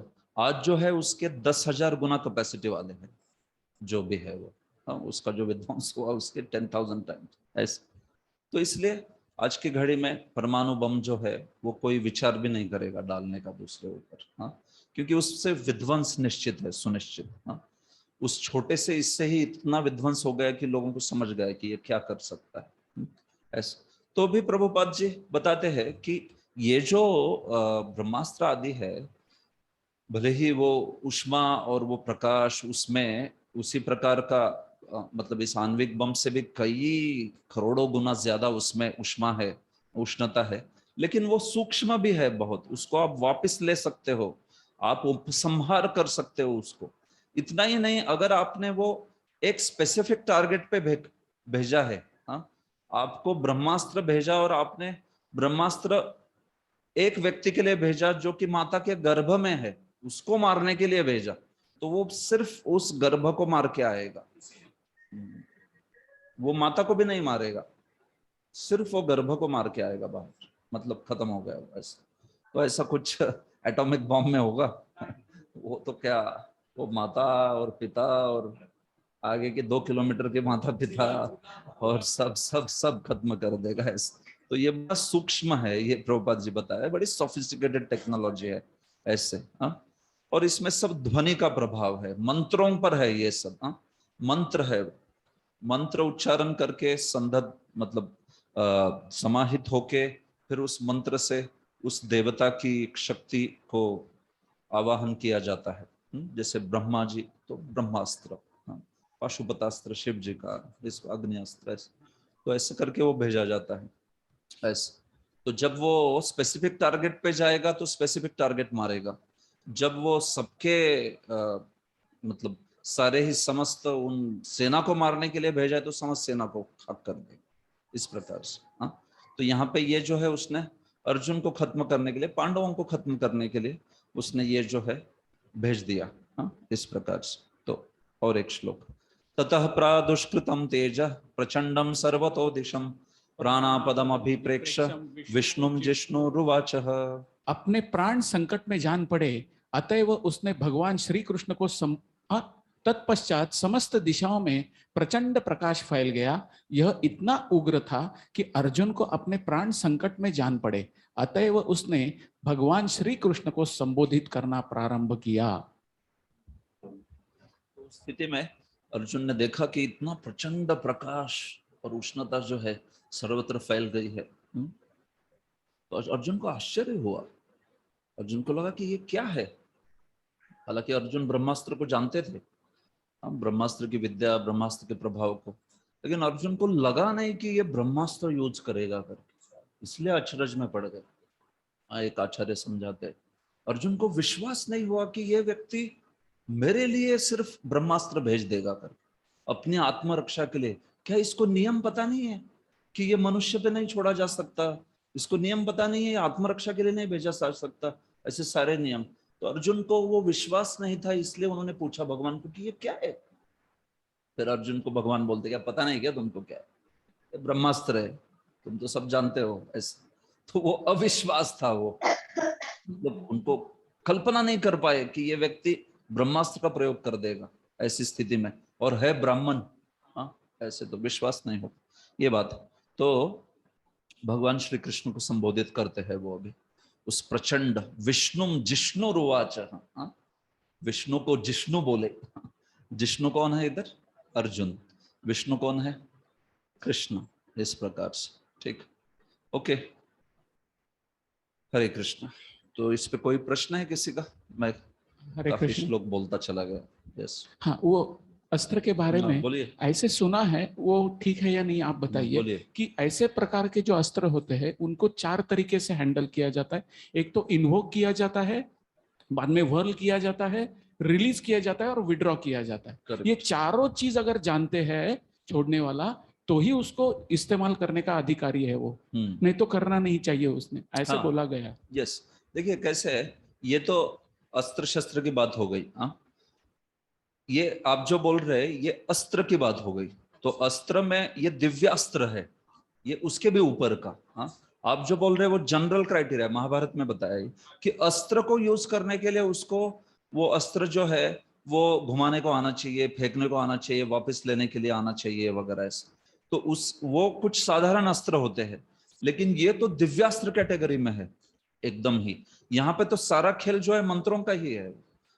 वो जो बाण है वो साधारण बाण ही रहेगा, लेकिन अभी वो मंत्र बोलने के बाद वो ब्रह्मास्त्र बन गया, इस प्रकार से ऐसा। तो उपसंहार कर पाना, यहाँ पर उपसंहार कर पाना मतलब क्या? ये ऐसी बात है कि उन मंत्रों को जानना कि जिससे इसको उपसंहार कैसा कर सकते हैं वो, और उस ना ही उन मंत्रों को जानना बट उस प्रकार की पात्रता भी रखना, उस प्रकार का क्षम रखना, उस प्रकार का दम रखना। महाभारत में बताया है एक्चुअली, अर्जुन क्षमा दम में इतने आगे थे। वो भले ही ये ब्राह्मण का पुत्र था अश्वत्थामा, लेकिन अर्जुन बड़े निष्णात थे हर एक चीज में। अब ब्रह्मचर्य के पालन में भी हो, या फिर क्षमा में, दम में, शुद्धता में, अंतःकरण की सारे क्वालिफिकेशन ये युद्ध में भी चाहिए। ये सब क्वालिफिकेशन रहेगा तो फिर उसको ब्रह्मास्त्र आदि का ये दिया जाता था, उपसंहार, उपक्रम करने की। तो चूंकि ये जो व्यक्ति था शारीरिक कुशलता में तो बड़ा निपुण था अश्वत्थामा, लेकिन उसमें वैसा क्षमा दम जो है वो नहीं था। बड़े इंद्रियां इसकी मतलब अनियंत्रित थी, और इसके कारण द्रोणाचार्य ने उचित नहीं समझा इसको सिखाना, हालांकि स्वयं का पुत्र था तो भी ये बात है।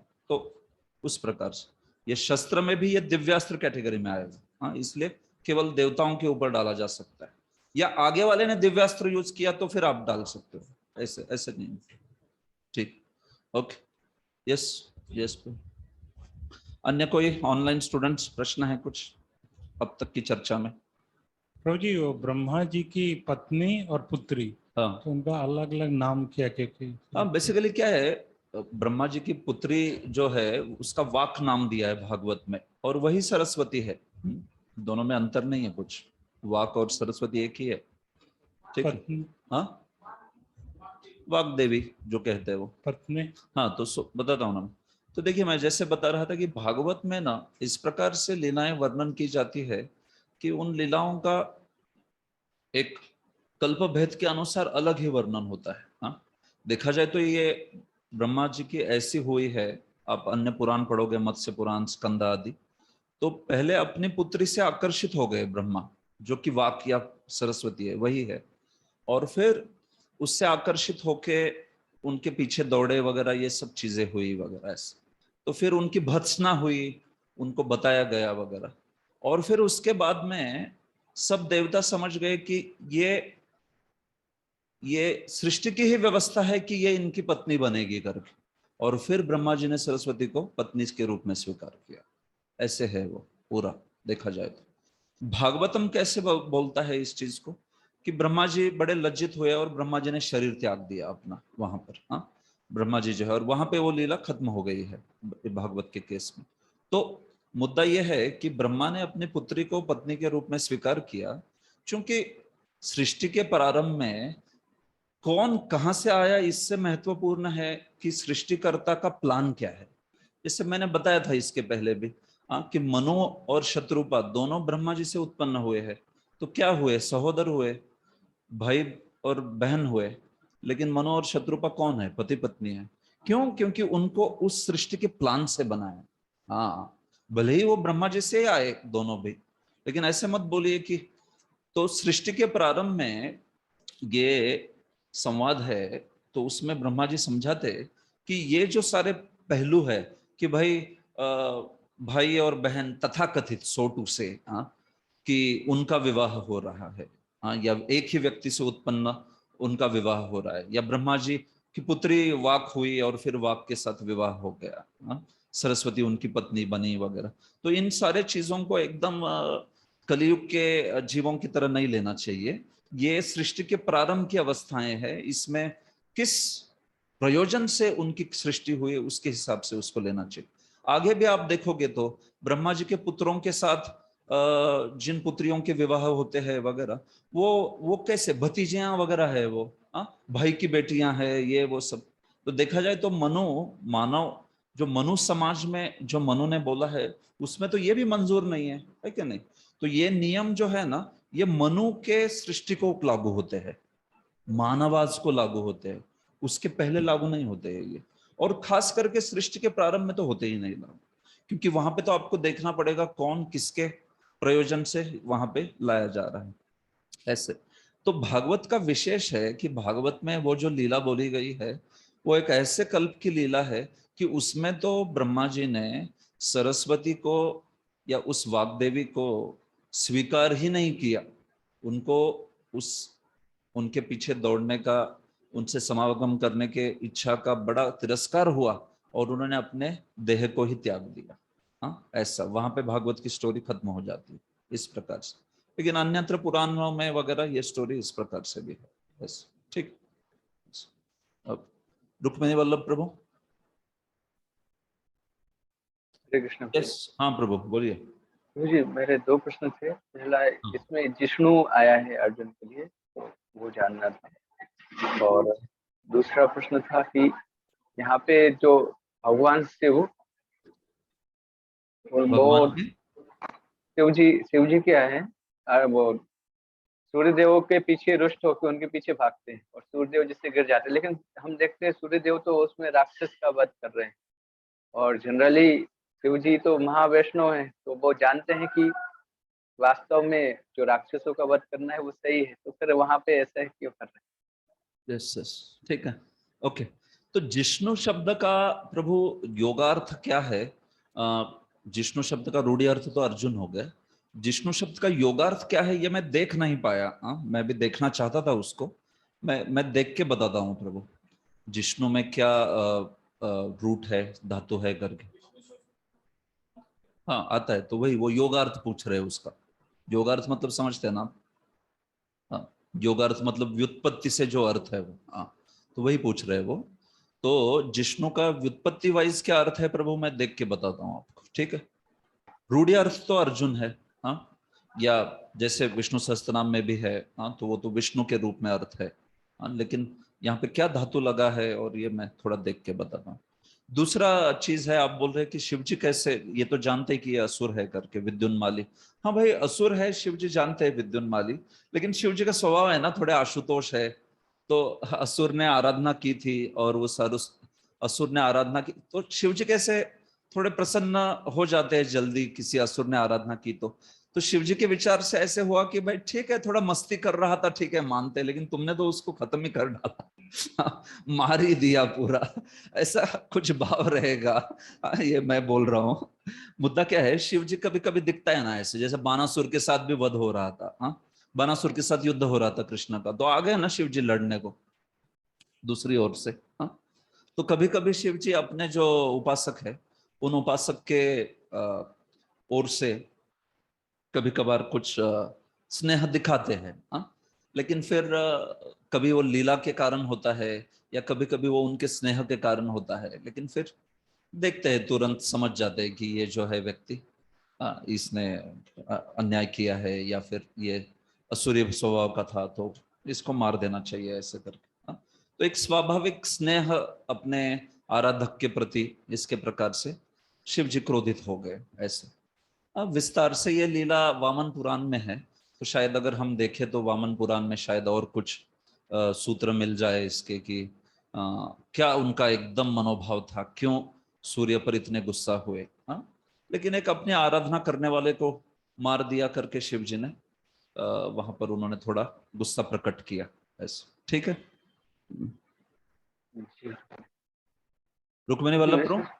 हाँ प्रभु जी, वैसे इतिहास में अगर हम देखें तो ये एक लौता ऐसा उदाहरण मिलता है जिसमें शिव जी वो राक्षस को मारने की वजह से पूरा रुष्ट हुए, क्योंकि उसमें अलग अलग अन्य उदाहरण में हम देखते हैं तो शिव जी रुष्ट नहीं हुए। जैसे कि वाराणसुर का वध जब करने आए तो उन्होंने वाराणसुर को बताया था कि ये स्वयं भगवान है, और उनका वो केवल वरदान के वचन के लिए वो सामने आते हैं, लेकिन इसमें वचन के लिए नहीं, केवल उसके सपोर्ट में शिव जी आ रहे हैं, राक्षस के सपोर्ट में।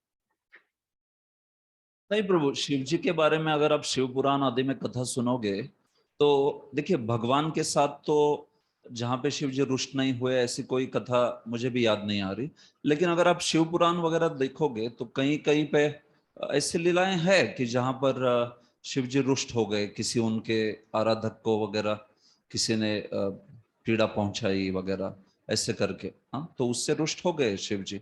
ऐसे शिव पुराण में कुछ लीलाएं हैं, मैं आपको बताता हूँ देख के, एक दो उदाहरण तो याद है मुझे, ऐसे उदाहरण है खास करके अन्य देवताओं के साथ बर्ताव में ये दिखता है कभी कभी। हाँ, शिव जी थोड़ा एक लीलात्मक रूप से भी क्यों ना हो, लेकिन वो स्पर्धा जैसा प्रकार भी दिखता है कभी कभी कि यार ये मेरा आराधक है, इसको अभयदान दिया है मैंने, तुमने कैसे मार दिया, इस टाइप का। तो वो शिव जी का स्वभाव में, शिव जी दोनों स्वभाव व्यक्त करते हैं, कभी देवता का स्वभाव व्यक्त करते हैं और कभी कभी वो वैष्णवानाम यथा शंभु का स्वभाव व्यक्त करते हैं। ये शिव जी के बारे में दोनों पहलू बोले गए हैं शास्त्र में। हाँ, तो कभी देवता का प्रभाव हुआ तो हम लोग देखते हैं कि उस प्रकार का भी बर्ताव दिखता है उनमें। हाँ, तो स्पेसिफिक एग्जाम्पल शिव पुराण आदि से अच्छा ये तो मैं देख लूं, आपको बता दूंगा देख के, ऐसे कुछ उदाहरण मिलेंगे आप। हाँ, वो बोल रहे हैं कि लेकिन हर एक केस में इस प्रकार से दिखता है कि शिव जी जो है वो उस पर रुष्ट है पहले से, तो भी वो चाहता है कि शिव जी मेरी ओर से लड़े, तब शिव जी लड़ते हैं, ऐसे बोल रहे हो। जैसे बानासुर की केस में तो वो तो सही है, बानासुर की केस में आदि। हाँ, लेकिन शिव जी का इस प्रकार से देवता वाला बर्ताव भी कभी कभी दिखाई पड़ता है। इस स्पेसिफिक केस में अगर कुछ और है इस लीला को तो उसको थोड़ा वामन पुराण का रेफरेंस देखना पड़ेगा। ठीक, ओके, यस। शुभांगी राधा माता जी। हरे कृष्ण प्रभु जी। प्रभु जी, मुझे पूछना था, आपने बोला है कि भागवत में जो लीला है और महाभारत में जो लीला है उनमें जो डिफरेंस है वो कल्प की वजह से होता है, मतलब अलग कल्प का हो, लेकिन वो कैसे समझे कि क्योंकि अभी 5000 वर्ष पूर्व महाभारत हुआ है, तो ये एक ही कल्प के कैसे, मतलब कैसे इसको समझे कि एक ही कल्प के है, अलग कल्प के है, ये लीला में डिफरेंस जो है। आपको ये तर्क से, ये तो आपको आचार्यों से ही समझना पड़ेगा ना, तर्क से कैसे समझेंगे इसको। तो आचार्य समझाते, तो जो वर्णन आप महाभारत का सुन रही है उसमें सडनली एक समय तक वर्णन सही चल रहा है और फिर सडनली फर्क हो जाता है। हाँ, परीक्षित है, परीक्षित मृगया शिकार के लिए चले गए, श्रृंगी के क्या शमिक के गले में सर्प डाला, और सर्प डालने के बाद में श्रृंगी ने शाप दिया, वापस आए, दुख हुआ, जब शाप सुना तो कांच का महल बांध दिया। अभी ये डिफरेंस हो गया ना वर्जन में, स्टोरी में।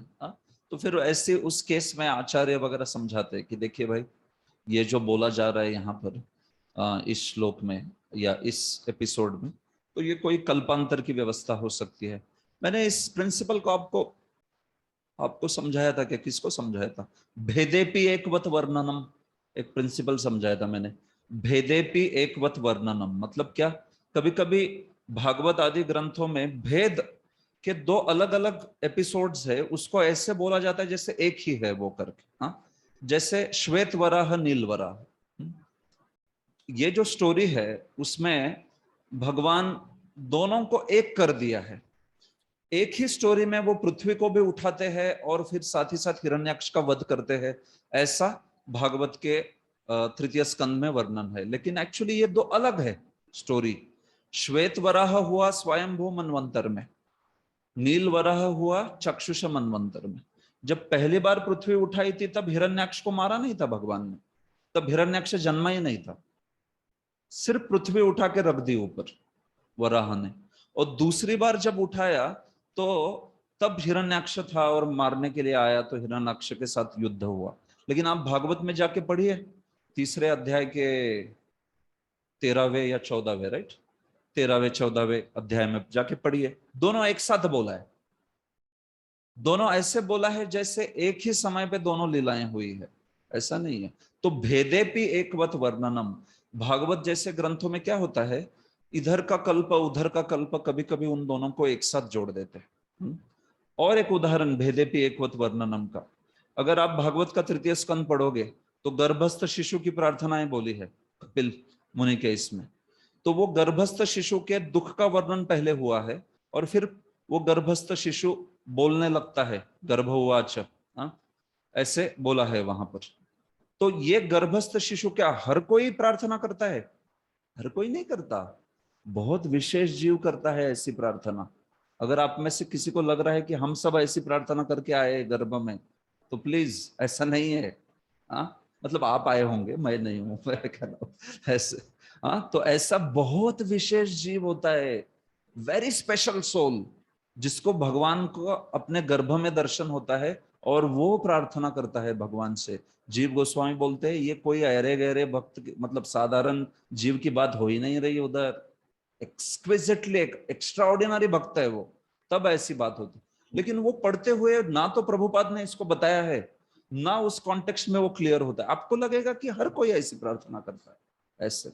तो भेद है, दो अलग अलग जीव है, एक दुख भोगने वाला और बगैर प्रार्थना किए बाहर आता है, दूसरा दुख भोगता है, प्रार्थना करता है भगवान से, दर्शन होता है उसका भगवान को और बाहर आता है।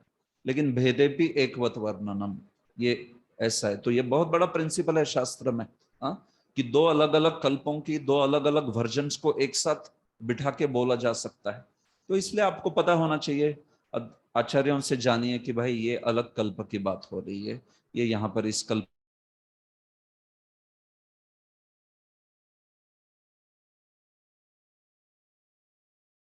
ये सब जो है इस प्रकार से, ठीक है। आचार्यों से समझना पड़ेगा माता जी। सुंदर केशव प्रभु। हाँ, हरे कृष्णा प्रधान प्रणाम। बोलिए।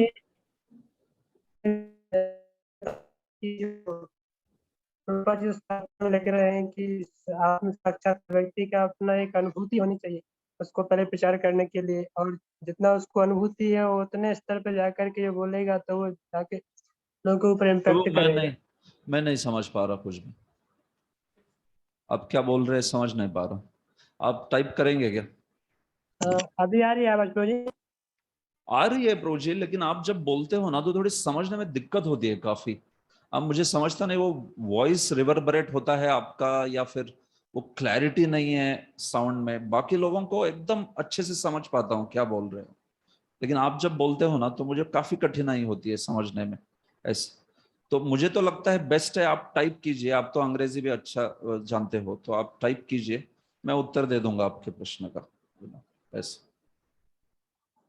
एक और ट्राई करता हूँ प्रभु जी, यदि हाँ आपकी बात करिए, नहीं आया बोलिए। तो फिर हाँ बोलिए। मैं बोल रहा था कि जैसे अभी आपने चर्चा कर रहे थे कि जो आत्म साक्षात्कार की कि व्यक्ति यदि अनुभवी है तो यदि तब कुछ सिद्धांत को बोलेंगे और प्रचार करेंगे तो वैसा प्रचार फ्रूटफुल होगा और उसका फल कुछ निकलेगा। नहीं तो फिर हम कई बार देखते हैं कि इम्मेच्योर लोग बहुत उत्साह के साथ आकर के प्रचार तो करते हैं, पर उसमें या तो सिद्धांत कुछ गड़बड़ करके आ जाते हैं तो लोगों की श्रद्धा टूट जाती है। ठीक है, और समझ रहा हूँ। हाँ तो फिर क्या प्रश्न है? तो मेरा प्रश्न है, कई बार ऐसा भी होता है, जैसे कई बार भक्त लोग बहुत सारा नॉलेज इकट्ठा करने के चक्कर में प्रचार को ही सेकेंडरी कर देते हैं। तो मतलब इसमें हम कैसे समझें कि हम कितने अनुभवी हैं? हम तो अपना कोई टैग नहीं लगा सकते अपने ऊपर कि मेरा कोई अनुभव है ही कि नहीं है, या नॉलेज का तो चलो एक प्रोपोर्शन में लगा भी सकते हैं कि शास्त्र इतना पढ़े हैं कि नहीं पढ़े हैं, पर साक्षात्कार को कैसे समझें कि हम साक्षात्कारी हैं कि नहीं? देखिए, साक्षात्कार से यहाँ पे बात ये हो रही है कि भाई व्यक्ति को आचार जो है वो बहुत अच्छे से अपने जीवन में उतारना चाहिए। हाँ ऐसे देखिए, गुरु की शरण ग्रहण करने के बाद गुरु की आज्ञा से ही प्रचार में उतरना चाहिए। तो आपको अगर गुरु का आपने स्वयं ने आश्रय स्वीकार किया है, हाँ, और दीक्षा ग्रहण की है, और दीक्षा के ग्रहण के पश्चात आपको गुरु की आज्ञा है कि आप थोड़ा प्रचार कीजिए, तो वो सर्वोत्तम विधि है प्रचार करने का। वैसे तो जारे देखे कार्य तारे कह कृष्ण उपदेश, ऐसी आज्ञा है, लेकिन जो विधिवत प्रचार है एकदम, हाँ, कि आप उन लोगों की जिम्मेदारी लेते हो अपने जीवन में, उन लोगों को अच्छे से आप भगवान के चरण कमलों की ओर लेके जाना चाहते हो, तो इसके लिए गुरु की आज्ञा होनी चाहिए। हाँ प्रचार के लिए, और उसका खुद का गुरु पादाश्रय वगैरह होना चाहिए उस व्यक्ति का। तो फिर ऐसे व्यक्ति के जीवन में कुछ साक्षात्कार रहेगा जिसके साथ वो प्रचार कर सकता है। हाँ ये बात है। मुद्दा यहाँ पे प्रचार को हतोत्साहित करने की नहीं बात हो रही है, यहाँ पे बात ये हो रही है कि गंभीरता होनी चाहिए। तो वो गंभीरता मतलब स्वयं गुरु पादाश्रय करे, और स्वयं गुरु पादाश्रय करके स्वयं के जीवन में 16 माला 4 नियम, भक्ति के बाकी विधि नियम, इसका कड़े अनुशासन से पालन कर रहे, तब फिर उस प्रचार में इफेक्ट आएगा। ऐसे नहीं तो एकदम ही प्रारंभिक अवस्था में, जबकि ज्यादा स्वयं ही स्टेबल नहीं है, माला आदि नहीं है, दीक्षा ग्रहण नहीं की है, और ग्रहण करने की इच्छा भी नहीं है, या फिर अन्य अन्य ऐसे, और प्रचार के लिए बहुत उत्साह है, हो सकता है वो प्रचार का उत्साह कुछ नहीं, उसको थोड़ा बहुत अपना ज्ञानवान दिखाना है, कि देखो भाई मैं भी, मुझे भी बहुत कुछ पता है वगैरह, ऐसा भाव हो सकता है। इस प्रकार से तो उस एंगल से बोला जा रहा है वहां पर। ऐसे बोल नहीं रहे प्रभुपाद की जब तक कृष्ण प्रेम प्राप्त होता नहीं तब तक प्रचार मत करो, फिर तो प्रॉब्लम हो जाएगा, है कि नहीं? एकमात्र प्रभुपाद छोड़ के कौन प्रचार करेंगे फिर, है कि नहीं? तो मुद्दा क्या है, साक्षात्कार की बात हो रही है, मतलब क्या कि कम से कम देखिए, गुरुपादाश्रय है, गुरु की आज्ञा से प्रचार हो रहा है, ये तो जरूरी होता है। ऐसे थोड़ा बहुत पुस्तकें बांटना वगैरह ये तो ठीक है, मैं बोल रहा हूँ विधिवत आप एकदम भागवत समझा रहे हो, गीता समझा रहे हो बहुत अच्छे से, और उस व्यक्ति को गुरु से कनेक्ट कर रहे हो, तो उसके लिए स्वयं का गुरु पादाश्रय चाहिए ना, वो क्या कनेक्ट करेगा दूसरे को? नहीं। हाँ तो उस एंगल से बोल रहा हूँ मैं। हाँ तो इससे ना प्रचार के लिए आलसी बनना चाहिए, ना आचार के लिए। आचार एवं प्रचार, हरिदास ठाकुर के बारे में बोला ना महाप्रभु ने, कुछ लोग प्रचार करते हैं, कुछ आचार करते हैं, लेकिन हरिदास आप तो प्रचार भी करते हो, आचार भी करते हो। तो उस प्रकार से प्रभु गुरु की आज्ञा से प्रचार करना चाहिए। ये उसमें फिर एम्पावरमेंट आती है, उसमें आपको शक्ति मिलती है, गुरु की आज्ञा से करते हैं तो ऐसे। तो उसके लिए स्वयं गुरु को तो स्वीकार किया होना ही चाहिए उस व्यक्ति ने। इसलिए प्रत्यक्ष रूप से भी कई बार भक्त समझाते हैं कि अगर कोई दीक्षित भक्त है तो उसने निश्चित रूप से एक प्रोग्राम एक तो करना चाहिए, मतलब एक प्रोग्राम तो भी उसने अपने ओर से लोगों को प्रचार को कनेक्ट करना चाहिए। क्योंकि आपने दीक्षा ग्रहण की, आप एक गंभीर भक्त हो अभी, तो निश्चित रूप से आप अभी प्रचार का जिम्मा जो है ले लीजिए। इस प्रकार से तब तक प्रचार में सहायता कर सकते हैं किसी को, पुस्तकें बांटना वगैरह ये सब कर सकते हैं इस प्रकार से। ठीक है, तो ये प्रैक्टिकल चीज है, इसमें बस इतना ही प्रिंसिपल लीजिए कि गुरु पादाश्रय करके गुरु की आज्ञा से, वैष्णव की आज्ञा से प्रचार कीजिए। ठीक है सुरेश प्रभु। हरे कृष्णा प्रभु, दंडवत प्रणाम। दंडवत। कल आपने व्यासदेव और सुखदेव गोस्वामी के जो प्यार और उनके एक दूसरे के बड़प्पन के और उनके गहराई ज्ञान की या उनके श्रेष्ठत्व के बारे में बहुत अच्छी तरह बताया आपने। और आज एग्जैक्टली अपोजिट, जैसे द्रोण के पुत्र और उनके बीच का संबंध के बारे में बताया। It is extreme cases of that father and son love and hatred or disliking, that if father did not give that mantra because he was not capable, तो उसमें फादर के साथ बेटे के साथ साथ फादर का भी कुछ रोल ऐसा है नहीं है क्या? जैसे इसको अश्वत्थामा को ब्रह्म बंधु बोला है, ओके, बट फादर भी एक अच्छे ब्राह्मण, शुद्ध ब्राह्मण होने के बावजूद एक गलत आदमी का सहारा दिया, इसलिए उन्हें भी ब्रह्म बंधु कह सकते क्या हम? गलत किसका सहारा लिया? दुर्योधन जैसे एक गलत व्यक्ति का, ओके, व्यक्ति का साथ दिया। और जैसे इवन द्रौपदी का वस्त्राल के समय भी एक ब्राह्मण होने के बावजूद उनकी कुछ जिम्मेदारी थी, उन्होंने उनके कुछ बंधन थे, ऐसे नहीं जैसे भीष्म जैसे उनका कोई प्रण नहीं था, कुछ नहीं था, उन्होंने कुछ ऐसे ब्राह्मण या एक वैष्णव जैसे कुछ रोल बजाना चाहिए था, नहीं बजाया, तो उनको ब्रह्म बंधु कह सकते क्या? नहीं, देखिए द्रोणाचार्य को कहीं पे ब्रह्म बंधु ऐसा वर्णन नहीं किया है। द्रोणाचार्य को एक ब्राह्मण ही माना है, श्रेष्ठ ब्राह्मण। ठीक है, देखिए द्रोणाचार्य और भीष्म, इन दोनों का खंडन थोड़ा भगवान करते हैं गीता में, जब वो बोलते कि भगवान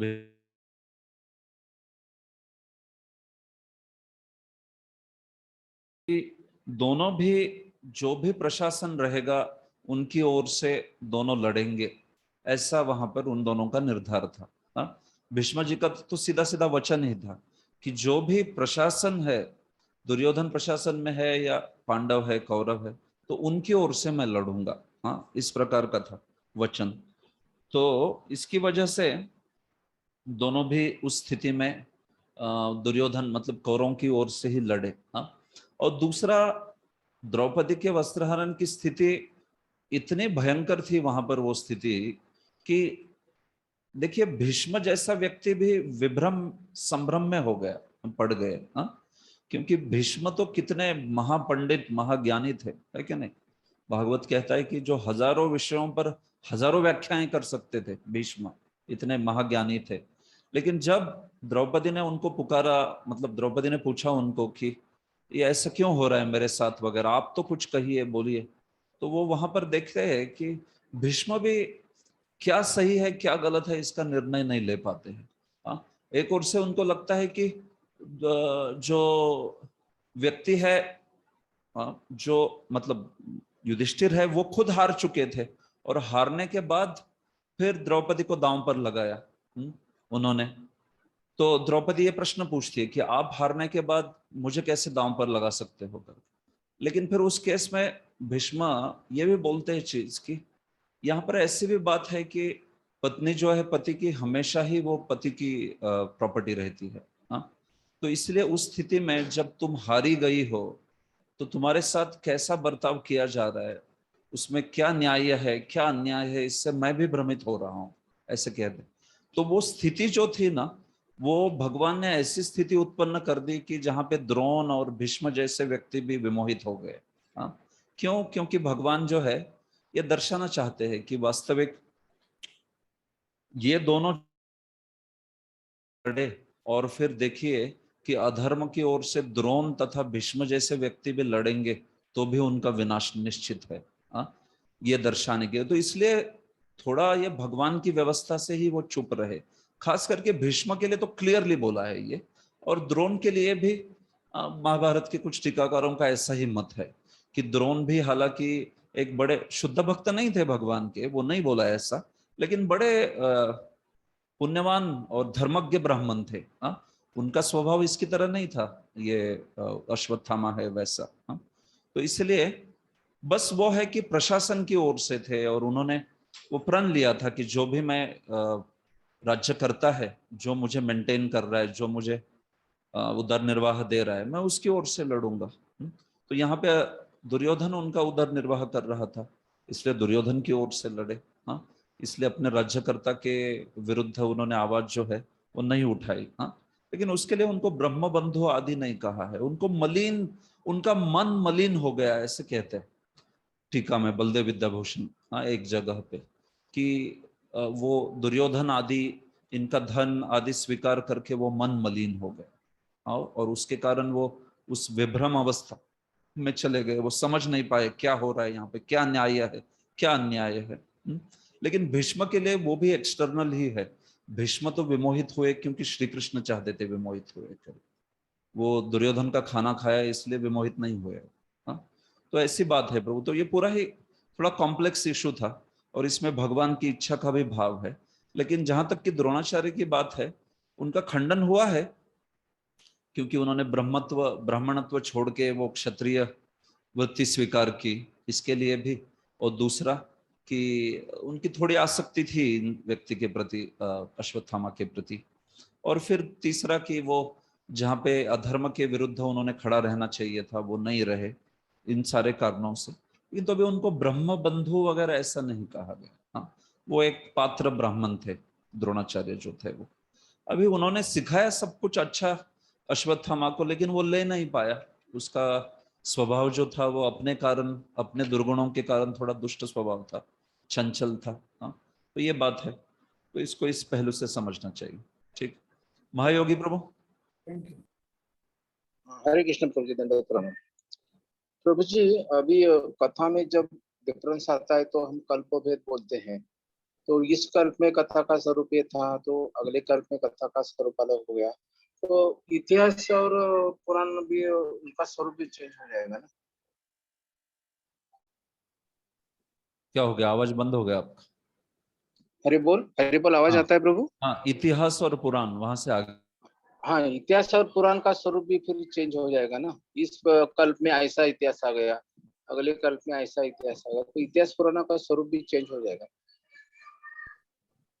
मतलब जब अगले युग में जब ये शास्त्र लिखे जाएंगे तब की बात कर रहे हैं? हाँ, अभी एक कथा इस प्रकार है इस कल्प में, ये कथा चेंज हो गई अगले कल्प में। ये कल्प के अनुसार भेद आता है, आप बोलते हैं ना। तो फिर इतिहास भी चेंज हो जाएगा ना, इतिहास और पुराण भी कल्प के हो सकता है। यस, देखिए इस दिव्य युग के लिए ये पुराण इतिहास दिए, बराबर है। यस। इस पुराण इतिहास में किस प्रकार के कल्पों की कथाएं दे दी गई है ये हम बोल सकते हैं, लेकिन इसके अगले दिव्य युग में किस प्रकार की कथाएं बोली जाएगी वो कौन बताएगा? हम लोग हमारे दिव्य युग के लिए जो दिया है उसके ऊपर ही बात कर सकते हैं। हो सकता है अलग हो, यस, नो प्रॉब्लम। ऐसे जरूरी नहीं कि हर बार पुराण आते हैं तो इसी कथा से इसी प्रकार से आते हैं, ऐसा जरूरी नहीं है। श्लोकों की संख्या हो सकता है निर्धारित हो, हाँ, लेकिन अलग अलग प्रकार से भी उसको बोला जा सकता है। अब भागवत ही स्वयं आप जानते हो ना, भागवतम भी अलग अलग, मतलब ये 18,000 श्लोकों वाला इस प्रकार इस दिव्य युग में दिया गया है, 18,000 श्लोकों वाला। ब्रह्मा जी के पास तो इससे भी बड़ा भागवतम है। ऐसे तो व्यासदेव जी ने उस 1 कोटि श्लोकों वाले पुराण से कुछ लेके फिर हमें 18,000 श्लोकों वाला भागवतम जो है वो दिया गया है व्यासदेव जी के द्वारा। ऐसे है। तो मुद्दा यही है यहाँ पर कि हम लोग जो है उस पे ही टीका कर पाएंगे, बाकी किसकी टीका करें? अगले युगों में, बाकी युगों में क्या होता है पता नहीं क्या होता है। ठीक, ओके, यस। गंगापति निमाई प्रभु। हरे कृष्णा ब्रो। हाँ, ये जो अश्वत्थामा ने जो ब्रह्मास्त्र छोड़ा, तो ये तो तीर पे उसने जो मंत्र बोलते हुए उसने छोड़ा, तो ये फिजिकल होगा। और जैसे जब अर्जुन ने इसको देखा तो ये इसको फिजिकल रूप से देखा है, सूक्ष्म रूप से अपनी शक्ति से समझ लो। नहीं, वही बोल रहा था कि जब ये उत्तरा के घर में छोड़ा गया तो भी शायद ये फिजिकल तो नहीं था, लगता है सूक्ष्म ही रहा होगा जो अंदर जाके जो प्रभाव किया। तो थोड़ा सा उसके विस्तार से बताएंगे? देखिए, ये इसमें बाण होता ही होता है, शर समृत आएगा आगे। हाँ, बाण होता है, लेकिन बाण के साथ उसकी शक्ति भी होती है। ठीक है। हाँ, तो वो जो बाण है वो बाण है निश्चित रूप से, वो यहाँ पे भी आगे आएगा, वो दो बाण एक दूसरे को मिल जाते, लेकिन वो जो है शक्ति ब्रह्मास्त्र की शक्ति से भरे हुए है। आगे उत्तरा के केस में क्या होता है मैं बताऊंगा आपको। एक ही ब्रह्मास्त्र, उसमें 6 इसमें स्प्लिट हो जाता है। 5 पांडवों के लिए 5 और छठा जो है उत्तरा के गर्भ में चला जाता है, इसलिए वो सूक्ष्म बन जाता है, सटल बन जाता है। ऐसा है, एक ब्रह्मास्त्र स्प्लिट होके 6 बन जाते हैं उसमें, इस प्रकार से आगे चल। तो वहां पे जब आएगा तो मैं समझाऊंगा। लेकिन यस, इसमें फिजिकल एरो है, फिजिकल एरो के साथ साथ वो जो शक्ति, वास्तविक शक्ति वो भी है। ऐसा तो शर होता ही है इसमें, आगे भी इस टीका इस श्लोकों की श्रृंखला में आएगा। तेज है और शर मतलब बाण है, दोनों भी है, बाण एवं शर। ऐसा नहीं कि केवल बैठ गया और मंत्र से फेंक दिया, नहीं, वो बाण मारना भी पड़ता है, उसका विधि भी है, छोड़ना भी पड़ता है उस बाण को, उपसंहार। लेकिन उसके पहले कुछ समाहित होके मंत्र जो है वो बोलने पड़ते हैं, उसके बाद में आप बाण मारते हो। ऐसा टीवी में हम लोग देखते तो कैसे दिखाते, बाण लेके और फिर इस प्रकार जाएगा, तो उससे थोड़ा विस्तृत है, थोड़ा आचमन वगैरह भी होता है वगैरह, और फिर उसके बाद में वो शरा लेके अभी उस पावर से फेंकता है एरो। ठीक है, ऐसे प्रभु। तो उत्तरा के केस में वहां पे हम लोग देखते हैं क्या हुआ। ओके, चलेगा, ठीक है, कथा में भी समय लग रहा है। हाँ ओके प्रभु, तो चलेगा। इसको 20 इसके आगे वाले श्लोक जो है, इस सारी कथा को, सारी ही कथा को मैं अगले सत्र में पूर्ण करूंगा इसकी।